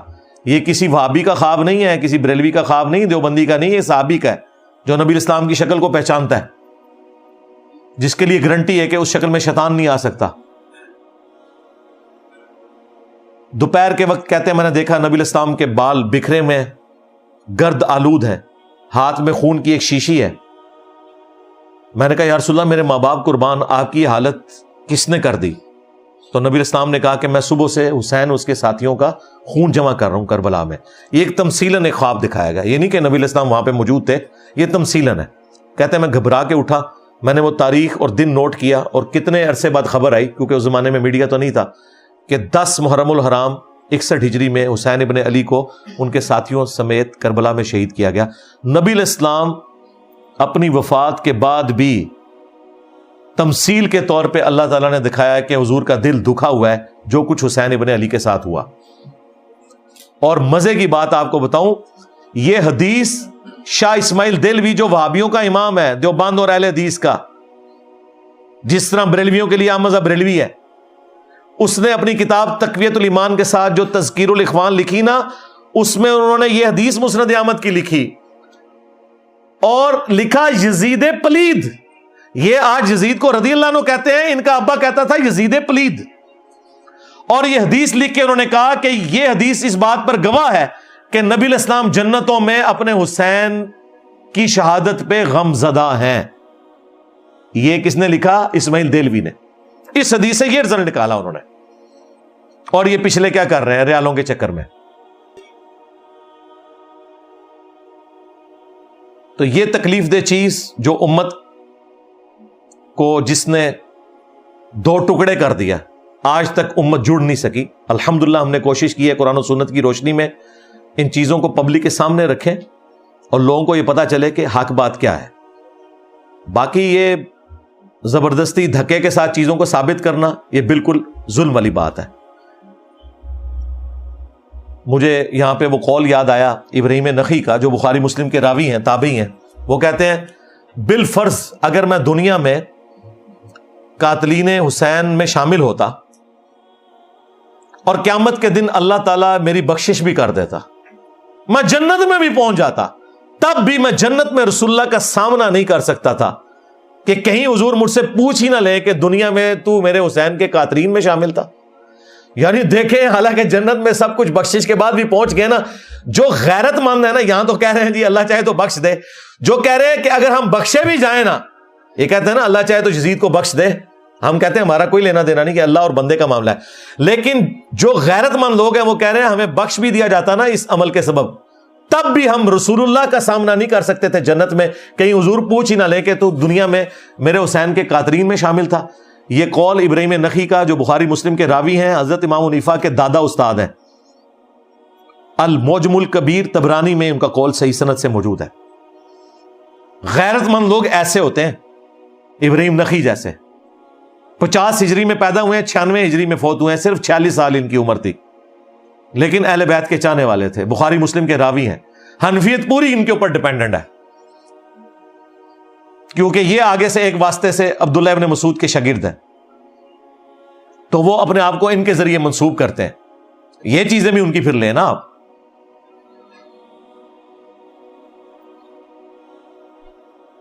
دسواں جھوٹا دفاع آخری, وہ ہے بات تو سچ ہے مگر بات ہے رسوائی کی. کہتے ہیں جن یہ سب باتیں آپ کی ٹھیک ہیں, لیکن یہ تو شیعوں والی باتیں, یہ آخری حربہ ہوتا ہے ان کے پاس. یہ تو رافضیوں والی باتیں ہیں, یہ آپ سنی ہو کے شیعوں والی باتیں کر رہے ہیں. جی جی بالکل, جس طریقے سے جب وہابی لوگ قل انما انا بشر مثلکم پڑھتے ہیں نا, اور بتاتے ہیں کہ نبی علیہ السلام بھی اسپیشی میں انسان تھے, مرتبے میں نہیں, اسپیشی ہونے میں. تو بریلوی انہیں کہتے ہیں کہ جی آپ کو قرآن میں یہی آیت پڑھنی تھی اور تھوڑی آیات ہیں پڑھنے کے لیے. تو وہابی لوگ اس وقت کیا کہتے ہیں کہ نہیں, ہم نے آپ کو صحیح عقیدہ سمجھانا ہے, تو اس لیے آپ کو یہ آیت پڑھ کے سنائیں گے. بریلویوں کو بھی لگتا ہے کہ قل انما انا بشر مثلکم, یہ وہابیوں والی باتیں ہیں, حالانکہ یہ اللہ نے نازل کی ہوئی ہے. تو وہابیوں کو اب اس تکلیف کا اندازہ ہوگا کہ جب آپ آیت پیش کریں اور آپ کے مخالفین یہ کہیں کہ یہ وہابیوں والی باتیں ہیں, اور اس کی وجہ سے قرآن و حدیث کا انکار کر دیں. آپ بخاری مسلم سے نماز کا طریقہ دکھائیں, وہ کہتے ہیں طریقہ تو ٹھیک ہے لیکن وہابی اس طرح نماز پڑھتے ہیں اس لیے ہم نے نہیں پڑھنی. یہ بھی اکثر لوگ یہی دلیل پیش کرتے ہیں. پھر گستاخانہ نماز ٹھیک ہوگی, تو اس وقت ان کو کتنا برا لگتا ہے کہ ہم آپ کو بخاری مسلم پیش کر رہے ہیں, آپ ہمیں یہ باتیں کر رہے ہیں. بالکل اس طریقے سے جب ہم بخاری مسلم سے بنو امیہ کو ایکسپوز کرتے ہیں اور آپ ہمیں کہتے ہیں یہ شیعوں والی باتیں ہیں, تو آپ ہمیں نہیں گالی دے رہے, آپ تو امام بخاری امام مسلم کو گالی دے رہے ہیں, ہمیں تو دے ہی نہیں رہے. نہیں, یہ بخاری مسلم عوام کے لیے نہیں لکھی گئی تھی. اچھا, عوام کے لیے نہیں لکھی گئی, آپ کی تو ساری عوام بخاری مسلم پڑھ کے ہی رفع الیدین شروع کر رہی ہے. اگر اس وقت اپنی مولویوں کی بات سن لیتی کہ بخاری مسلم عام آدمی نے نہیں پڑھنی, تو دیوبندی بریلوی مر جاتی. خود پڑھا ہے نا, تبھی ادھر تک پہنچے ہیں. اور یہ آپ کی بات بالکل غلط ہے کہ عوام کے لیے نہیں لکھی گئی. امام مسلم نے مقدمے میں لکھا ہے کہ میں یہ عوام الناس کے لیے مسلم شریف لکھ رہا ہوں. اور بنو امیہ کے بارے میں جتنی وہ خطرناک بلکہ خطرناک روایتیں ہیں نا, وہ ساری مسلم شریف کے اندر ہیں. بخاری میں بھی ہیں, مسلم میں تو بہت زیادہ ہیں جو انہیں ہضم نہیں ہوتی. تو امام مسلم تو کہہ رہے ہیں میں عوام کو بتانے کے لیے روایتیں لکھ رہا ہوں. پھر آپ کیا کریں گے, وہ روایتیں کون کون سی ہیں وہ آج میں ٹاپک نہیں بنا رہا, ورنہ ٹائم بہت زیادہ لگ جائے گا. اس کے لیے آپ میری وہ ویڈیو دیکھیں کربلا کیوں ہوئی, اور میرا ریسرچ پیپر جو اینڈ پہ آپ 500-600 لوگ جتنے ہیں سب کو ملے گا، اس کا میں تعارف بھی کروا دیتا ہوں، اس میں یہ ساری ڈیٹیلز موجود ہیں۔ فی الوقت اسے میں کنکلوڈ کروں گا، ان کے بڑے ہمارے بڑوں کو اسی طرح گالی دیا کرتے تھے کہ یہ تو رافضیوں والی باتیں ہیں۔ ہمارے امام محمد بن ادریس الشافعی المتوفی 204 ہجری، ان کو یہ شعر کہنا پڑا، ان کان رفضا حب آل محمد فلیشہد الثقلان انی رافضی۔ اگر اہل بیت کی محبت کا نام رافضی ہونا ہے تو جن و انس گواہ ہو جاؤ کہ میں رافضی ہوں۔ یعنی اگر تم گالی دیتے ہو تو ٹھیک ہے، میں رافضی ہوں، بالکل۔ اس کو میں نے ایڈ کیا ہے کہ اگر قرآن و سنت کی سچی توحید بیان کرنے کا نام وہابی ہونا ہے تو میں وہابی ہوں۔ اگر نبی الاسلام سے محبت کا اظہار کرنا بریلوی ہونا ہے، اگر غلوف کے درجے میں نہ ہو تو میں بریلوی ہوں۔ اگر صحابہ کرام کے دفاع کا نام دیوبندی ہونا ہے تو میں دیوبندی ہوں۔ اور اگر اہل بیت سے محبت کے اظہار کا نام رافضی ہونا ہے، جس طرح کہ امام شافعی نے کہا، تو میں شیعہ رافضی ہوں۔ بلکہ انہوں نے رافضی لفظ استعمال کیا، شیعہ بھی نہیں استعمال کیا۔ اس زمانے بھی ان کے بڑے ہمارے بڑوں کو گالیاں دیا کرتے تھے، اور ہمارے بڑے پھر اس طریقے سے انہیں جواب دیا کرتے تھے۔ نہ یہ ہمارے بڑوں کا مقابلہ کر سکے، نہ ان کے چھوٹے ہمارا مقابلہ کر سکے، اللہ کے فضل سے الحمدللہ۔ اینڈ پہ میں وہ اپنے 5B ریسرچ پیپر کا تعارف کروا دیتا ہوں۔ واقعہ کربلا کا حقیقی پس منظر 72 صحیح الاسناد احادیث کی روشنی میں۔ 72 کا ٹائٹل میں نے شہدائے کربلا کی نسبت سے لیا، روایتیں اس میں 200 سے زیادہ ہیں، اکثر بخاری اور مسلم سے ہیں، اور جو بخاری اور مسلم سے ہٹ کے روایتیں ہیں نا، ان میں نے دور حاضر کے جو بڑے بڑے محدثین ہیں، شیخ البانی ہوں، شیخ زبیر لیزئی ہوں، شیخ شعیب ارنوت ہوں رحمہم اللہ اجمعین، یا ابھی جو زندہ ہیں ان میں سے شیخ غلام مصطفیٰ ظہیر صاحب، سلیم اسد صاحب اور باقی لوگ، ان کی تحقیم لگائی ہے۔ کوئی ایک روایت بھی ایسی نہیں ہے جس کے اوپر صحت کا حکم کسی نہ کسی محدث کا موجود نہ ہو۔ یہ ہو سکتا ہے کہ کسی روایت کو البانی نے صحیح کہا، دوسرے امام نے ضعیف کہا، یا دوسرے امام نے صحیح کہا اور البانی نے ضعیف کہا، امام حاکم نے تصحیح کی تو زابی نے ضعیف کہہ دیا، اور کسی روایت کو امام زابی نے بھی صحیح کہا، امام حاکم نے بھی صحیح کہا۔ یہ ہو سکتا ہے، لیکن یہ نہیں ہوگا کہ کوئی ایک روایت ایسی ہو جسے کسی نے بھی صحیح نہ کہا ہو۔ اور میں نے اس لیے ڈالی کہ جو جس امام کے ساتھ ایگری کرتا ہے اس سے وہ روایت لے لے۔ ہمارا مقدمہ تو بخاری اور مسلم سے ثابت ہوتا ہے، اللہ کے فضل سے ہمارا مقدمہ تو اس سے ہی ثابت ہو جاتا ہے۔ یہ 2812، ہاں، عمار کو ایک باغی جماعت قتل کرے گی، عمار انہیں اللہ اور جنت کی طرف بلائے گا، وہ جماعت جہنم کی طرف بلائے گی، بخاری شریف کی 2812۔ ہمارا مقدمہ تو اسی سے ثابت ہو جاتا ہے۔ لیکن پھر بھی 200 روایتیں ہیں، وہ پمفلٹ عربی میں بھی ہے، اردو میں بھی ہے، ہندی میں بھی ہے، انگلش میں بھی ہے، بنگلہ زبان میں بھی ہے۔ ہماری ویب سائٹ ahlsunnatpak.com سے فری ڈاؤن لوڈ کریں، اور اس کی ہارڈ کاپی پاکستان میں اگر آپ نے منگوانی ہے تو صبح 9 سے لے کے شام 5 بجے تک ہماری اکیڈمی کا نمبر کھلا ہوتا ہے، 032159000162۔ صرف ڈاک کا آپ 500 روپیہ خرچہ دیں گے، وہ فری آپ کے گھر آئے گا۔ ریسرچ پیپر 32 پیجز کے اوپر ہے، کلرڈ۔ اس کے ساتھ مزید 11 اور بھی ہیں، 3 اذکار کارڈ، اور ٹوٹل 9 ریسرچ پیپر، یہ 12 کا پیکج بالکل فری آپ کے گھر آئے گا۔ صرف TCS کا آپ نے 500 خرچہ دینا ہے۔ پورے ملک میں لاکھوں جا چکے ہیں، یہاں جتنے لوگ آتے ہیں ان سب کو بھی ہم دیتے ہیں۔ یہاں ہم نے صرف ٹوکن منی اس کی 100 روپیہ رکھی ہوئی ہے، تاکہ جس کو قدر ہے وہ لے کے جائے۔ ویسے اس کی لاگت جو ہے وہ 500 سے بھی زیادہ ہے، وہ اکیڈمی برداشت کرتی ہے، ظاہر رنگین پرنٹنگ ہوئی ہوئی ہے، اس کی تو فوٹو کاپی نہیں ہو سکتی 500 روپے میں۔ یہ کلرڈ سارے ریسرچ پیپرز آپ کو انشاءاللہ درس کے اینڈ پہ مل جائیں گے۔ PDF ڈاؤن لوڈ کرنا ہے، عربی میں، اردو میں، انگلش میں، ہندی میں، بنگلہ میں، وہ ہماری ویب سائٹ پہ رکھا ہے، آپ ڈاؤن لوڈ کر کے اسے پڑھیں۔ حضرت عمر فاروق رضی اللہ تعالیٰ عنہ کی شہادت سے لے کر شہادت حسین علیہ السلام تک، یہ سارا کچھ میں نے تاریخ سے نہیں بلکہ صحیح الاسناد احادیث، اور ان میں سے بھی اکثر جو بخاری مسلم میں آئی ہیں ان سے کور کیا ہے، اور بالکل حق کو واضح کر دیا ہے۔